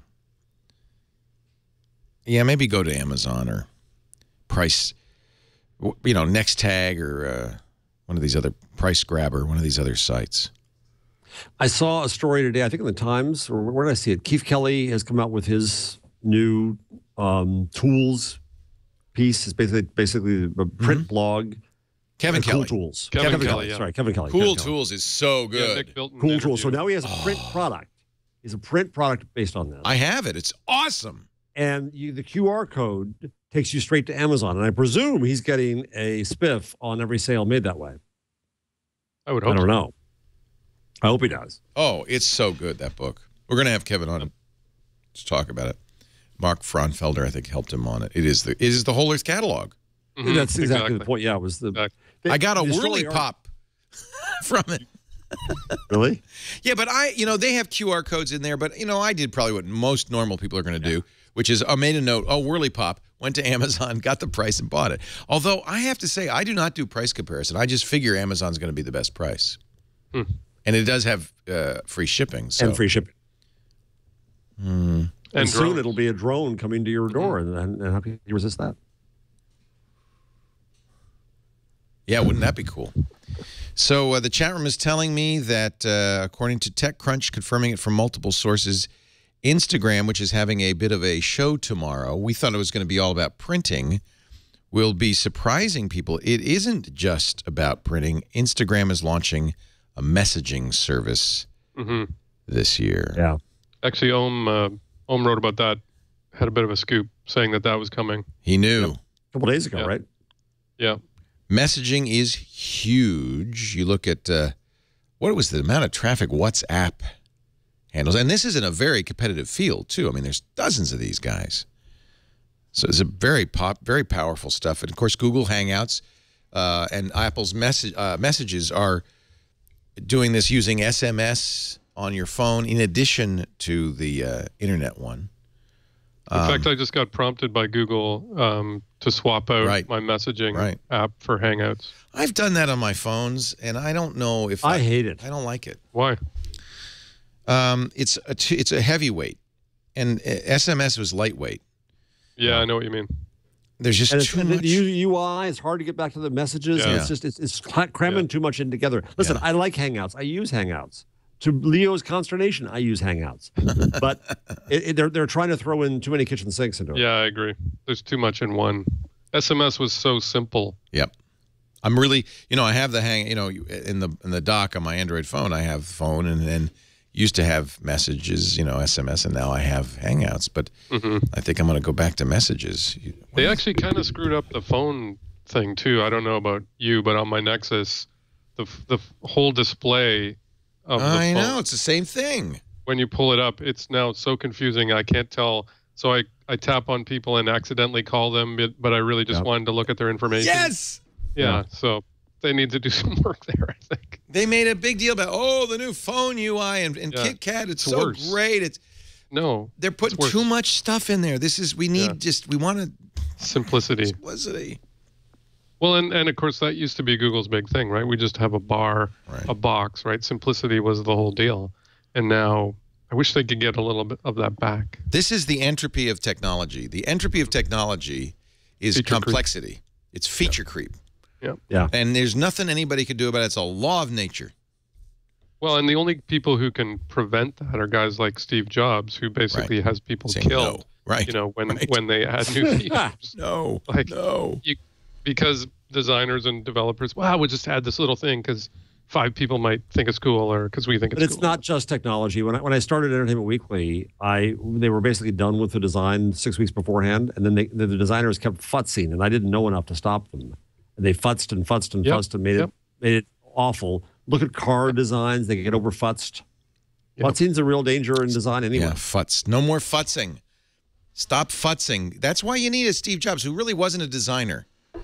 He was but he knew the most important principle, which is it's what you take out, or what you don't include, that has a huge impact on the usability. Yes. Yeah. Yes, we need another Steve. So Om Malik scooped him November 22nd on Giga Om. He said, what's Instagram's next big thing? Messaging, perhaps. TechCrunch is saying now, more sources confirming that. That's an example of feature creep. Instagram did the same damn thing. They started with a very simple, clean, you post pictures, and then it became videos. Now it's going to be messaging. This is not good.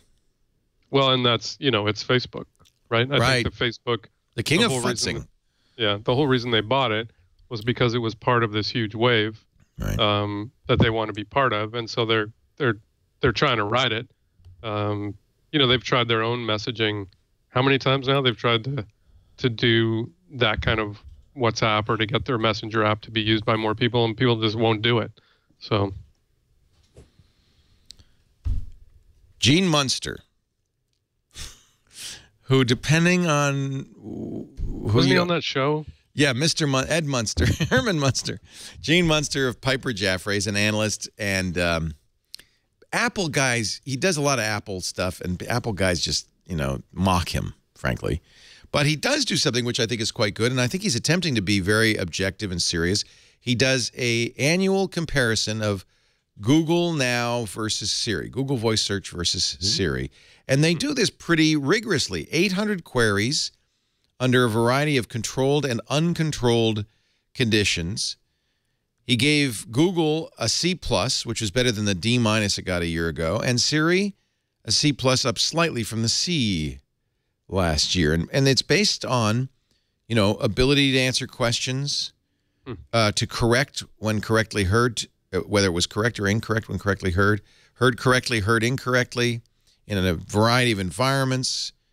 And, really, if you look at the numbers, they are very similar.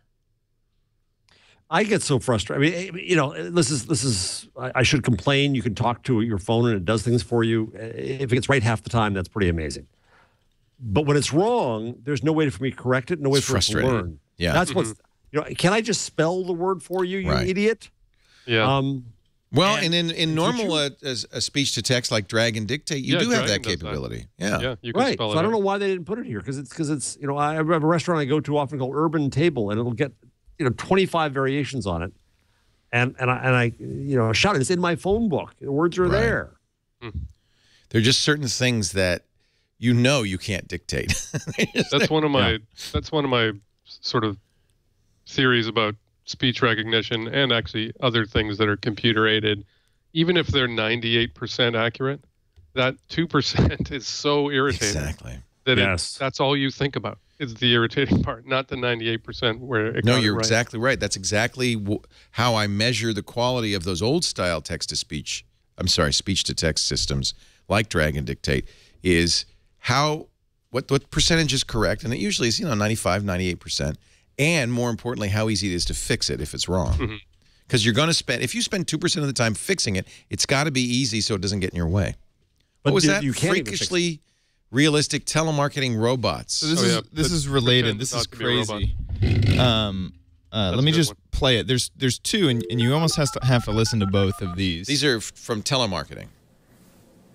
So this is over the phone. Hello, how are you today? Okay, how are you? Good.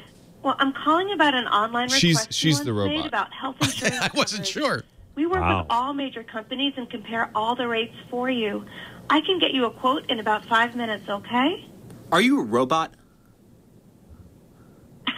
I am a real person. Can you hear me okay? I can hear you just fine, but you sound like a robot.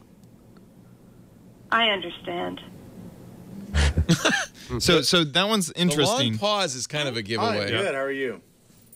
Here's the second one. Well, I'm calling about an online request you once made about health insurance coverage. Okay. We work with all major companies and compare... Hey, are you a robot? What? No, I am a real person. I am a real person. Bad connection. I'm sorry about that. Oh, that's crazy. You just sound so much like a robot. I am a real person. Maybe we have a bad He's connection. slurring. I'm sorry about that. Will you tell me you're not a robot? Just say I'm not a robot, please. I am a real person. I mean, I believe you, but will you just say I'm not a robot? It'll make me feel better to hear you say it. There is a live person here. But I know there is. It would just make me feel so much better to hear you say I am not a robot. So great. What? If you could say the words I'm not a robot, it would really mean a lot to me. I am a real person. Can you hear me okay? Yeah, I can hear you fine. So that we've heard now all the canned responses. I'm not a robot. They're repeating it. Yes, I'm a real person. Right, but when you say I'm not a robot... Why do I feel like this is in our future? Like this is going to be in 10 years my life? That's pretty This is like the great Howard Stern shtick where Richard and Sal will take ridiculous pieces of audio and call somebody with them. Like they'll just have a name. Yep. Is Leo I remember there? those. Yeah. And they're doing it still, and They use a soundboard, Yeah, the soundboard. They can soundboard, keep them going. They can keep them going for 5 minutes. They used to do it with a clip from True Lies of Arnold Schwarzenegger. Yeah. Yeah. The scene with him. I'm not a machine. Yeah. Yeah. Who is your daddy? Who's your daddy? Yes, exactly. Now I am not a robot. I wonder what that I'm a platform real is, because now I can person. imagine Sal and Richard there just typing away things and calling 100 numbers. Well, I think that's a human voice recorded, but there is there's a significant amount of recognition going on because obviously you recognize the word robot. How they also got her to do the laugh and the laugh, charming laugh. Yeah, well, they have a script. She comes in. She's a real person. She reads the script. Laugh and say no. It says laugh and say no. Yeah. No. It was good though. I'm not a real person. I'm a robot. Not like most of the robot voices where the pitch, changes from word to word. 1, 2, 3, 4, 5. Yeah. Yeah. You have not. That's because we've gotten better at this. It's not that hard. Well, and it's getting. I mean, that's pretty close. Who's your daddy? What does he do? Exactly. Now, wouldn't it be interesting if we learned that the Amazon Mayday gal is a robot? I was just thinking of that. No wonder she didn't mind when the guy hit on her. What was her little aw? Aw. Aw. Aw. Nexus TV. This comes from The Information, Jessica Lesson's new paywalled blog, which I paid for, although now that I think about it, isn't such a deal. It costs about the same as a Wall Street Journal and gives you maybe an article or two a day. Nevertheless, they've got really good people. She brought Amira Fradi, who has excellent contacts at Google, over from the Journal. Of course, Jessica Lesson's been a really good, astute reporter on the Apple folks. To me, it's worth it. But because I bought it, I can now show you the whole article, which I probably shouldn't do. Actually, I asked Jessica. She was on Twitter. She said, no, that's fine. We expect people to do that. Didn't somebody, Business Insider or somebody say, we're going to publish every single article? Yeah, Business Insider said if they get anything good. It was fascinating. Nick Carlson said, I think Jessica and the Information are going to work out pretty well. And he said if she gets this many subscribers, she can turn it into a pretty good business. But if she gets anything good, we're going to tell you all about it. Right. So don't bother subscribing. I actually interviewed her and wrote a post about it, and she said the same thing. Matthew. She actually expects, and she's hoping that sites will do that because that's going to help market the site. Yeah. And presumably, if you're a subscriber, you'll get it quicker and sooner. And she's smart enough to say, I'm going to target people, just as the Wall Street Journal does, for whom this information is money. Right. That's the only person who's going to pay $400 for it. And so for those people, having it right away instead of waiting for Nick Carlson to synopsize it or determine what's important will make a difference. And she does have very good people. It's an interesting, I'm not a fan of the paywall, but I do think that the Journal has succeeded, and she may very well succeed because of the audience. Yeah, I think there's a high-end possibility, but it puts the requirement on her to work really hard because in the tech blog world, so much of the junk is just repeated over and over and over again and weakened along the way. It's overcovered. But isn't that, wouldn't she say that's the opportunity for her? Yep. She's going to have unique stuff. Yep. She'll be the first. Yes, that'll be repeated again and again in, telephone fashion. Let's be honest. At some point, it's about leaks, right? Michael Leonard. It's about sources. It's about sources. Yeah, it's sources and leaks. Yep. And what's the interest of the leaker, which is often an official company person putting a trial balloon up? What's their interest in putting it on the Information versus putting it on Giggle? That's interesting. That's a good point. If they want specific readers, then the Information might be worthwhile. But if they want broad sort of readership, that might not be. Right. Yeah. And I'm sure Amir and Jessica have the contacts because they were at the Journal. The question is whether those people will continue to feed them information at the Information. We want to do that. I'm really tired of this network being just an echo chamber for. I don't want to read what The Verge said. I want The Verge to read what we said, and that requires spending some money, hiring people with connections. It's challenging. Is that some of your plan for the news operation? It is. I think that's what we need to do. We need to be. We need to have people working for us who have contacts who can get the story. Yeah. And it's. I don't know if we're going to be able to do it, but I think that's the way. That's what we need. That's what we need to do. We've got the analysis side down great. I think we have really smart people, Matthew and Jeff and Steve and Paul and Mary Jo and all. We got great people, authoritative voices, John C. Dvorak, who analyze great. We need for some reporters. They need to be quoted. How does that work out in the timing of video? So if something breaks, if you get a scoop at 11 o'clock. We'll do it at 11 o'clock. You'll do it at 11 o'clock. We'll break in. And then put it up as a video that gets quoted. That's why I've hired a full-time news director. Yeah. Well, there's lots of journalists being laid off from lots of newspapers. Yeah, they are cheaper than they used to be. There's quite a market pool. It's still challenging because we're making the transition from being little podcasts to being a information network, and that's expensive, as you know, to do it, especially without venture funding. So one of the stories Jessica had in the Information, Google's latest takeover attempt for TV, Nexus TV. Google's tried, of course, with Google TV, and they've got the Chromecast, but the Nexus TV would be a set-top box. Amir Afradi actually writing this story in the information. What's the difference between that and Chromecast, then? Mm-hmm. Well, that's not a set-top box. It's more like a Google TV, which is a set-top box. It's powered by Android. It has been designed to both be a television, thing and a video game console for playing Android apps. So think Ouya. It might come with a separate touchpad remote control.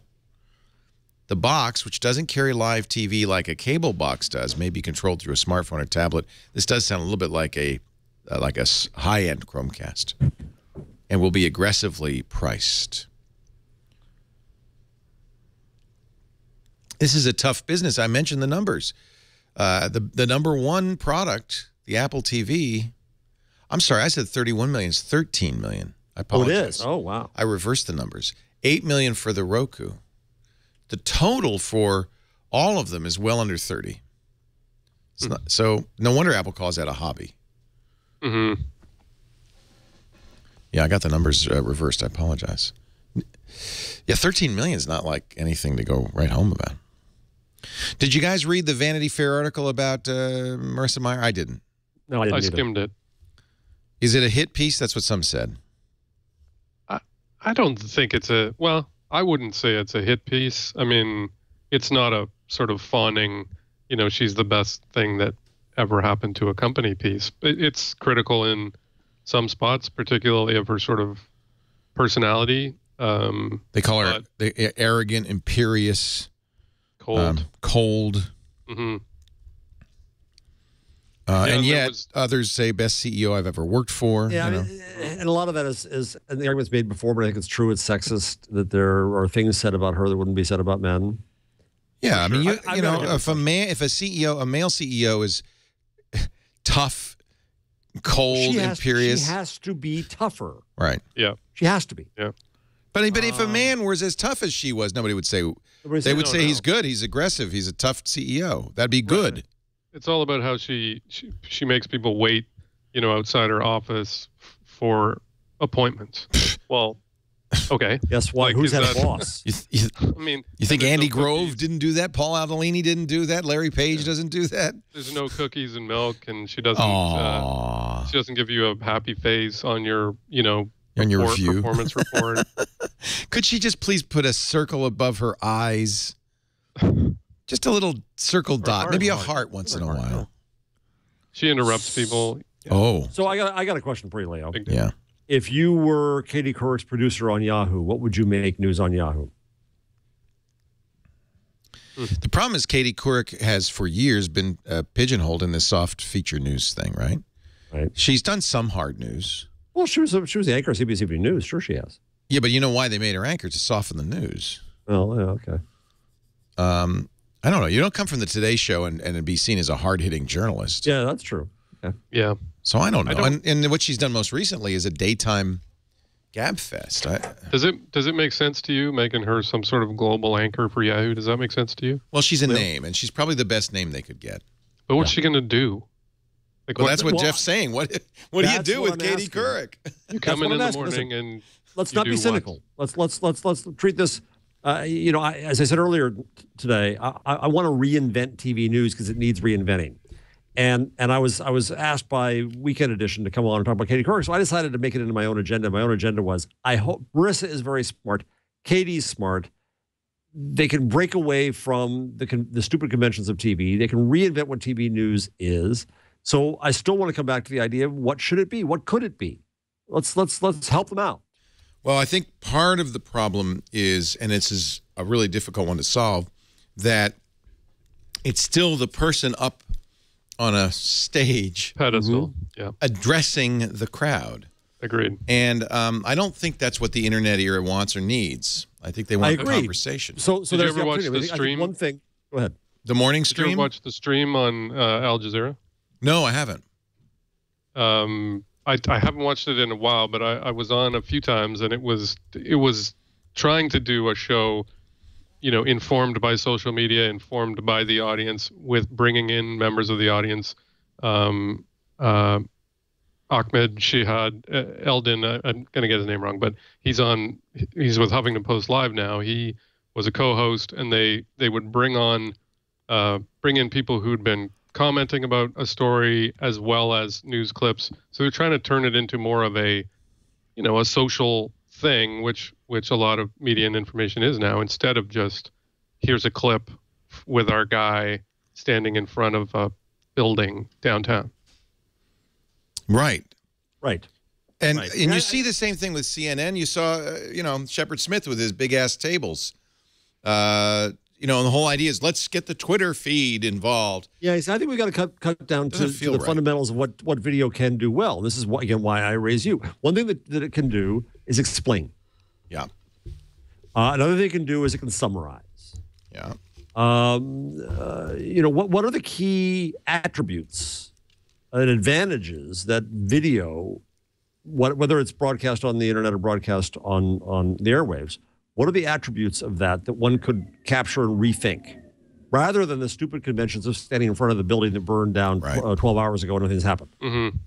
But that's the hard part, is that a lot of stories, particularly some important stories, there aren't any visuals. There's just nothing visual about it. No, exactly. And that doesn't stop this. Look at this. It's just a bunch of guys talking about stuff. That's true. Yeah, that's true. But I think that's what Katie, by the way, that's what Katie Couric should do. She should have conversations. And maybe it isn't bringing in the Twitterati. Maybe it's having conversations with people who knew Nelson Mandela or something. But that's what it should be, conversation. It shouldn't be declaiming. Right. And actually, Huffington Post Live does a good job with they use Google Hangouts. They'll have 5 or 6 people. They're all, in the Hangout. Admittedly, the technical quality is not great, but they at least bring in lots of voices instead of just... I want to do more with that, actually. The one-person academic they can fly into the studio. Right. It's challenging. I don't know what the answer is. Believe me, if I did, I'd be doing it. Somebody in the chat room, by the way, says, and I didn't know this, that Katie Couric's, it's RSX11M in our chat room, says, on the day of 9/11, Katie Couric's coverage was the best of all the mainstream media channels. Katie's very smart. Yeah, I'm not. In fact, this is not a reflection on her. And as she points out, it could be it was the way she was managed. It could be the way the executives saw her, as opposed to what her capabilities were. I just don't understand what Yahoo is going to do. That's different. And Jeff, your point is a good one. They need to reinvent the format somehow. That's the opportunity. The worst thing that can happen. Newspapers have been trying to mimic TV. Mm-hmm. Right. Let's have somebody sit there in front and tell you a story and go to video a lot. And and Scripps just bought a company called Newsy that does that tries to mimic television. Yeah. Let's stop that. There's nothing to mimic there. It's crap. But this is very much a TV meme, a TV trope. Yes. We got cameras, angles, that's voices, true. You do a table. But you added them on as they were valuable. If you go back to the cottage. We didn't have a table, Right. Well, you didn't have a lot of that. And so then you added them on as you felt they added value. And I'm fine with that. But doing them because big TV does them is not the reason to do them. Yeah. Holograms. That's the future. Who do you ask? You ask the internet native, right? What do they want? Well, what do they do right now? They watch YouTube, but that's because they're so young. I had Tim Pool. You know Tim Pool? Mm-hmm. Tim's the guy who live streamed Occupy Wall Street for 21 hours straight, and Vice very cleverly hired him. So I had him in my office, and I had him in class in my office, and I sat around and I said, what's the future of TV? I'm asking people this now. And his response was not to rethink the video screen. He thought what was around the video screen. He thought about the interactions of people about topics and a bunch of video streams of people who were witnesses to something, and then some structure where you kind of pull up the best or what's important into it. Mm-hmm. So he didn't think that video was this isolated thing, this window you look through, that instead it was something that added to the notion of what we see on the web. And that's exactly what the stream was trying to do. Pulling in YouTube videos, pulling in eyewitness photos, it wasn't just Twitter chatter. It was trying to, in real time, sort of crowdsource the news instead of just picking one talking head and talking to them for 15 minutes and then going to commercial. Can we even watch it anymore? Or is it on Al Jazeera English? Or no, it's on. It's 7:30 Eastern. Yeah, and as I say, I haven't watched it in a little while, but I thought they really did some interesting things, and it was much more open. You know, I think one of the criticisms of TV news is that it's the same talking heads, and it's the same format, and it's the same questions, and you get virtually zero out of it. Well, here's the other thing about it too. It's the same plastic voice. You know what I love about the Twit Network is that, like it or hate it, man, I am what you're seeing. This is exactly what you get. I am what I am. It's not when I go on CNN and you automatically go into, well, Howie, voice, you know, and the thing I tell people about Leo all the time is that even though you have a radio voice, you're as nice as the radio voice. So it's really Leo. You're very sweet. Maybe you get more angry sometimes off the air than on. Hey, Chad, does he? But no, but I don't do it off the air. I mean, in fact, somebody tweeted me, boy, I wouldn't want to work for Leo Laporte. He is so mean to his employees after the show. And I said, hey, I am what I am. That's why we want you to watch it. I realized that this is a reality show. Yeah, it's real reality. Because you break the wall, right? Voice. So maybe that's what you do. That's what you do with Katie Couric. You break the wall. Yeah, break the wall, exactly. Because you know what? I bet she's really likable. Yeah. She is. She is. So and that's funny what you do. And irreverent and things you can't be when you're reading a script. Oh my God, Katie Couric, real? Wow. What would that be like? And the problem is for somebody like Katie Couric who has so many years doing this, and it's so contained, it's very hard and scary and risky to be real. Yeah, what did it take for you though? You were on TV too, and you're on radio. I was lucky, and early in my, not so early, 10 or 15 years in my radio career, I had a program director who said, "You're not genuine." And he said, go take improv classes. I want you to break it down. I want you to... love to have seen that. Yeah. Wow. And it was very good advice. I did all that. And because what he said is, I think, you know, and that is the advice I give to everybody who works with me here is what we're looking for is is your real... See, people, they get on camera and they get lights on them and they get a microphone. They put on a mask. It's protective. So if you can get the mask off and be yourself, and then the problem is sometimes people won't like that person. Then you're kind of out of luck. I was going to say some of those people who have masks, they're just unpleasant people. Well, that's right. But then you're out of luck. Then you're not going to be a star. Sorry, you got to get a real job. Well, it's part of going back to Stern. It's metaphorically, it's Howard Stern's small penis. Right? It's but him that's saying, what he did. I have to be he real was with genuine, and it was so refreshing. He was such a huge success because nobody on the radio was normal. Right. Right. No, that's a good point. And nobody's willing to talk for endlessly about boring stuff or personal stuff, and he was, and that was refreshing. And I think that's where Katie Couric, if you could make her be like Howard Stern, just let it all hang out, Katie. And if you look at the successes of even people like Anderson Cooper during sort of crisis events, one of the things that I think resonates with people is when they respond as human beings to those events. Right, which is very rare. But there are shows, I for a long time I did Live with Kelly and Regis. They were very genuine on the air. A daily show does that. It's very hard. And I think maybe because of her Today Show experience, it wouldn't be so hard to do that. I think that's what she should. There you go. We got there. We got to your answer. Let it all hang out, Katie. Well, I actually, I tweeted that I had done the Weekend Edition thing with this hope about Katie, and she tweeted back. Really? Immediately. So, yeah. So awesome. She's got some good handlers. Tonight. Well, I'll tell you who else I would ask, and that's Alexis Ohanian, the creator of Reddit. He's got a new book called Without Their Permission, How the 21st Century Will Be Made, Not Managed. He will be our guest in just a few minutes. Yeah, say on Triangulation. He's great. Yeah, I'm a huge fan. Who isn't? There's an example of a guy everybody loves. He gets sick of hearing this, I'm sure, but he's going to be president someday. Oh, God, that would be good news. He's a politician. He is in a decent way, yeah. right? He has the charm. He's a handshaker. Yeah, yeah, and he has a great smile and all that. He is the mayor of the internet. That's true. Yeah. I'm the president, so I'm just saying I outrank him. But Jeff is the conscience. I think more people know who he is than know who I am. We're going to take a break. When we come back, we'll get our tip tool number of the week. Anything else you want to contribute as well? It's so good to have Matthew Ingram here from gigaohm.com, Jeff Jarvis from buzzmachine.com. Our show today brought to you by Bill Harris. You may know that name. He was the CEO of PayPal, then Intuit. And while he was at Intuit, I think he learned a little bit about what people want from financial software. When I remember very well the very first program I ever typed in on my Atari 800 was a checkbook balancing program. That was one of the #1 things people wanted to do with a computer. And I had Intuit, or Quicken, I guess, and I had Microsoft Money. And I remember, you know, I'd get my bank statement, I'd go through it, enter everything in. You don't have to do that anymore. And Personal Capital, which is Bill's startup, really is a great example. Personal Capital takes all your financial, you give it the information, it keeps track of all of your complex financial life. Everything that you're trying to keep track of in an easy-to-understand financial dashboard. The irony of it is that as your financial life progresses, the more you make, the more complicated it is to manage.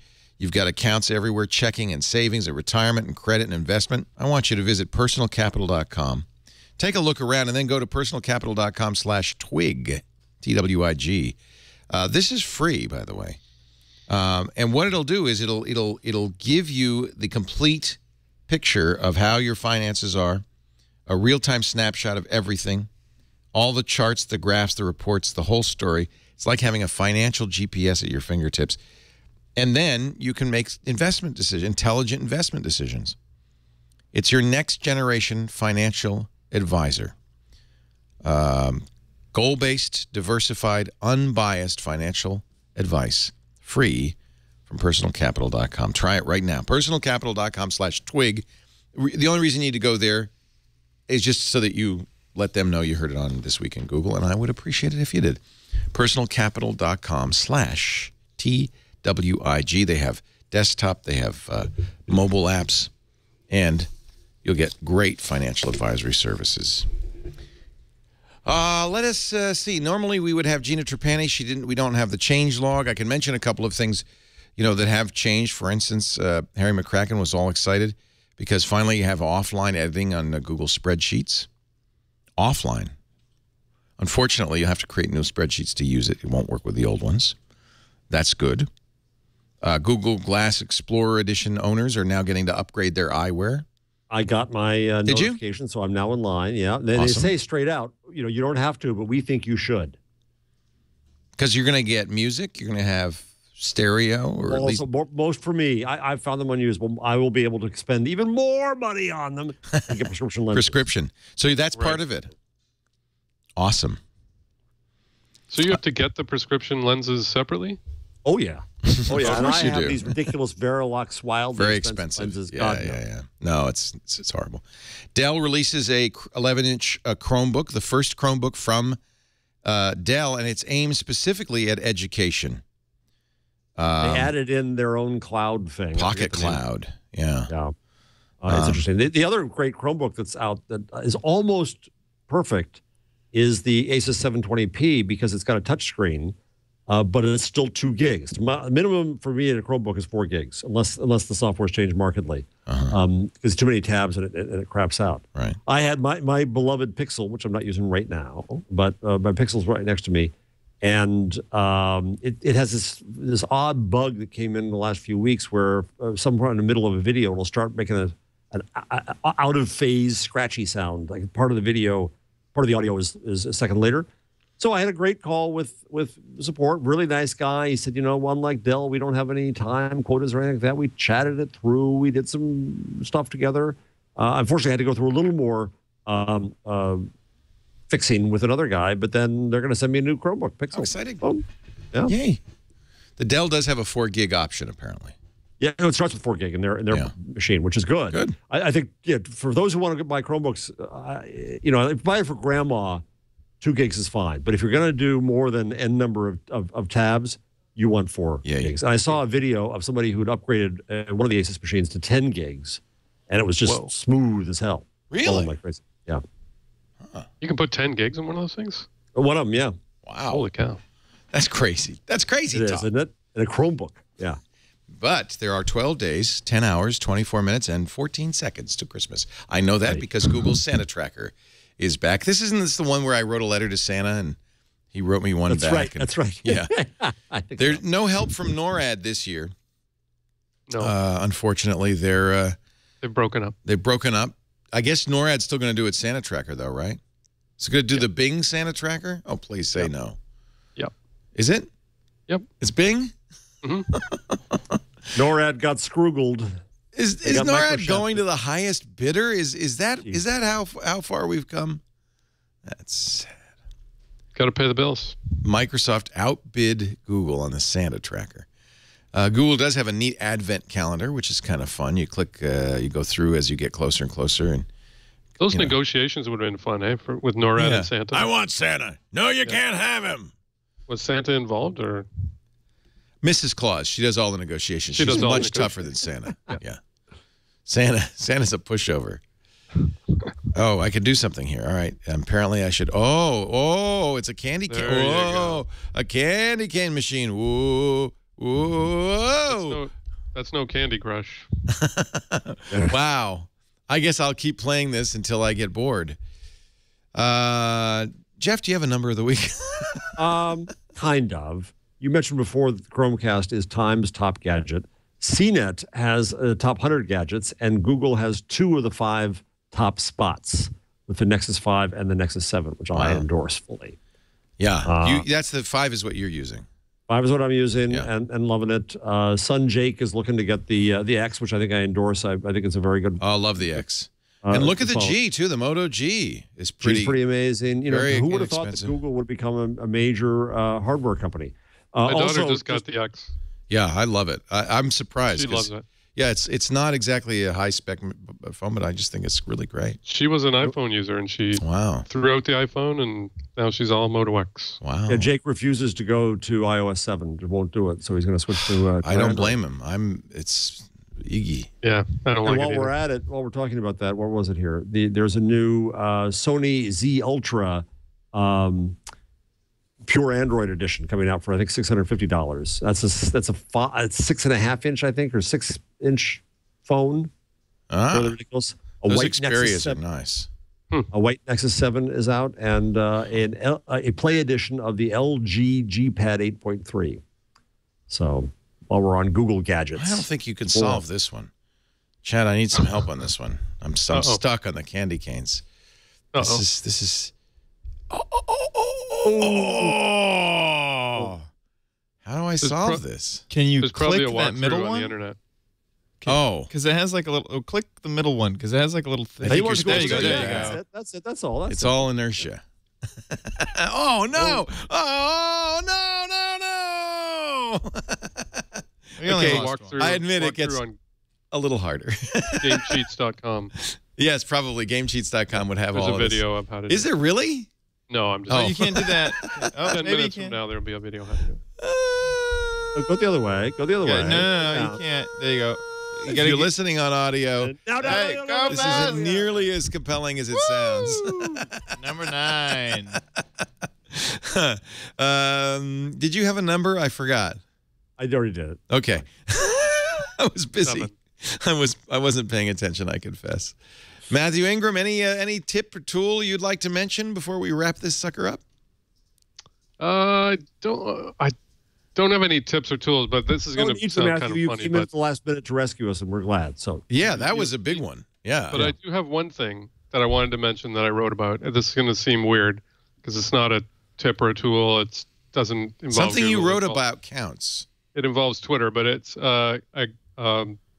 shepherd. So a sheep farmer in the Lake District in Britain has a Twitter account that you should follow because it's awesome. It doesn't sound like the kind of thing you would want to follow. What is the account? It's Herdy Shepherd 1. HERDY? Yeah. SHEPHERD and the number 1? Yeah. Okay. And it's an anonymous account, so you don't know who it is. He wrote a great post about how he was hugely skeptical of Twitter because he's kind of a Luddite, and his lifestyle and his work goes back centuries, hasn't changed in centuries. But he really took to it, and he shares a lot of photos that are just fascinating, and it's strangely compelling. So it's as completely kind of the other end of the spectrum as you could imagine from sort of tech and Silicon Valley and so on. But he's really got away with just sort of giving you a snapshot of his life and what it's like. Anyway, kind of strange, but I really enjoy it. Well, if you're going to do that, I'm going to do Stephen Cron, who is drawing_daily. he does, if you follow him, he'll draw you as a monster. I like that. Disclaimer, monsters may vary in quality and monsterness. So if you read his tweets, whenever anybody follows him, he draws a little monster for that person. That's great. So the poor guy is going to now be flooded. That's great. But isn't that cute? Yeah. Isn't it amazing that even after all these years, there's still new and original stuff on Twitter? Well, that's what amazed. That's why I wrote about it, because his he was so new to it, and he was so not interested in that type of stuff. But he got an iPhone, and he said, now I have the ability to take pictures and share my lifestyle with people. And he's had a huge response. He's got tens of thousands of followers. It's so cool. Fascinating. While we're doing this, my favorite is Nine Quarterly, Nein Quarterly. Oh yeah, I saw you tweet that the other day. He is brilliant, and he just does things as a nasty German. Nine. He's actually a German professor, but he'll come up with these. Let's see if I can find one off the hat. He says a compendium of utopian negation. Yeah. 9. Person of the year.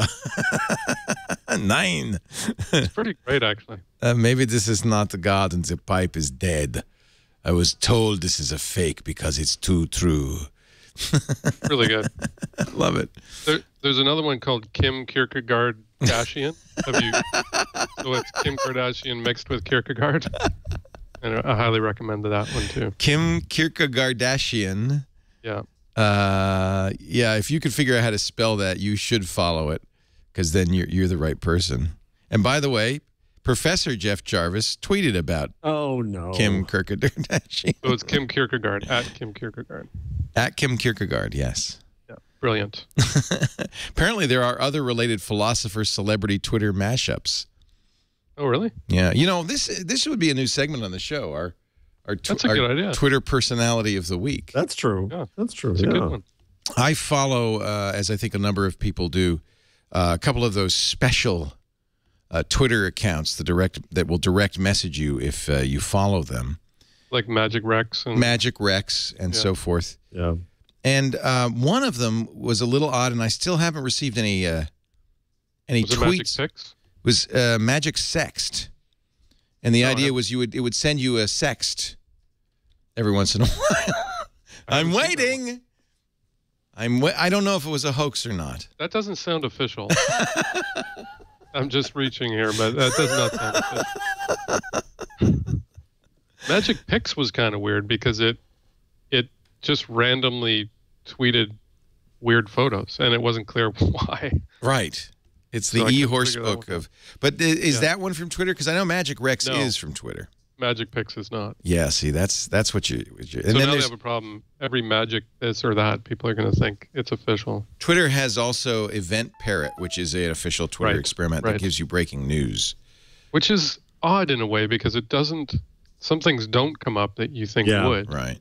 And then you get alerts about other things that are... So they must be tweaking the algorithm. I find Mike Elgin, your new news director, to be more of a news junkie. I just went on to moments ago on Google Plus, and there he is reporting the news that there's an air conditioning cooling system fail on the space station. Oh.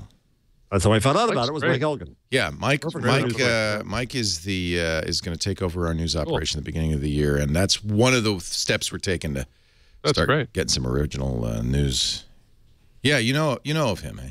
Mm-hmm. Yeah, no, I've followed him for a while. Yeah, he's awesome. He's got a huge Google Plus following, doesn't he? Oh yeah. Yeah. Oh yeah. But he was, his former editor-in-chief of I don't want to say the wrong magazine, one of the PC magazines. Magazine. A PC magazine. Yeah. And has been around. I've known him for years. But what I like about him is he's another guy who's embraced new media. He abandoned his blog for Google Plus. Yeah. And I think that's exciting. I think it was it? I don't remember the name of the magazine. I apologize. Mike will actually be joining us right after a triangulation for a special Inside Twit. We're going to introduce him. Hey, I want to thank you guys for being here. Jeff Jarvis. Thanks for having me. City University of New York. Matthew Ingram, Giga-Ohm, and Whiskers, my little cat friend.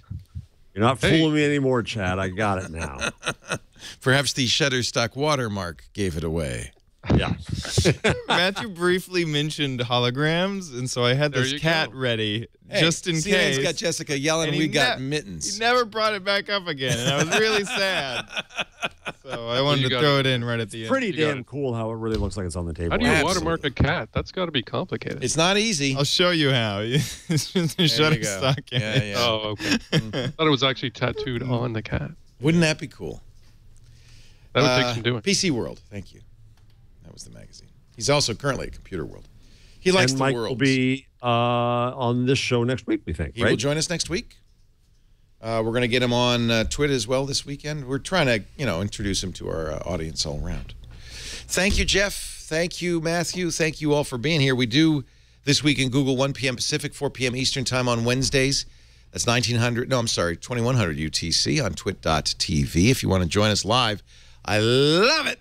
But if you can't, on-demand audio and video always available, as with all our shows. After the fact, you could choose the quality and the size you want at twit.tv /twig, Twig, or just, search for Twig on iTunes or wherever you get your netcasts. Thanks for being here. We'll see you next week on This Week in Google. Bye-bye.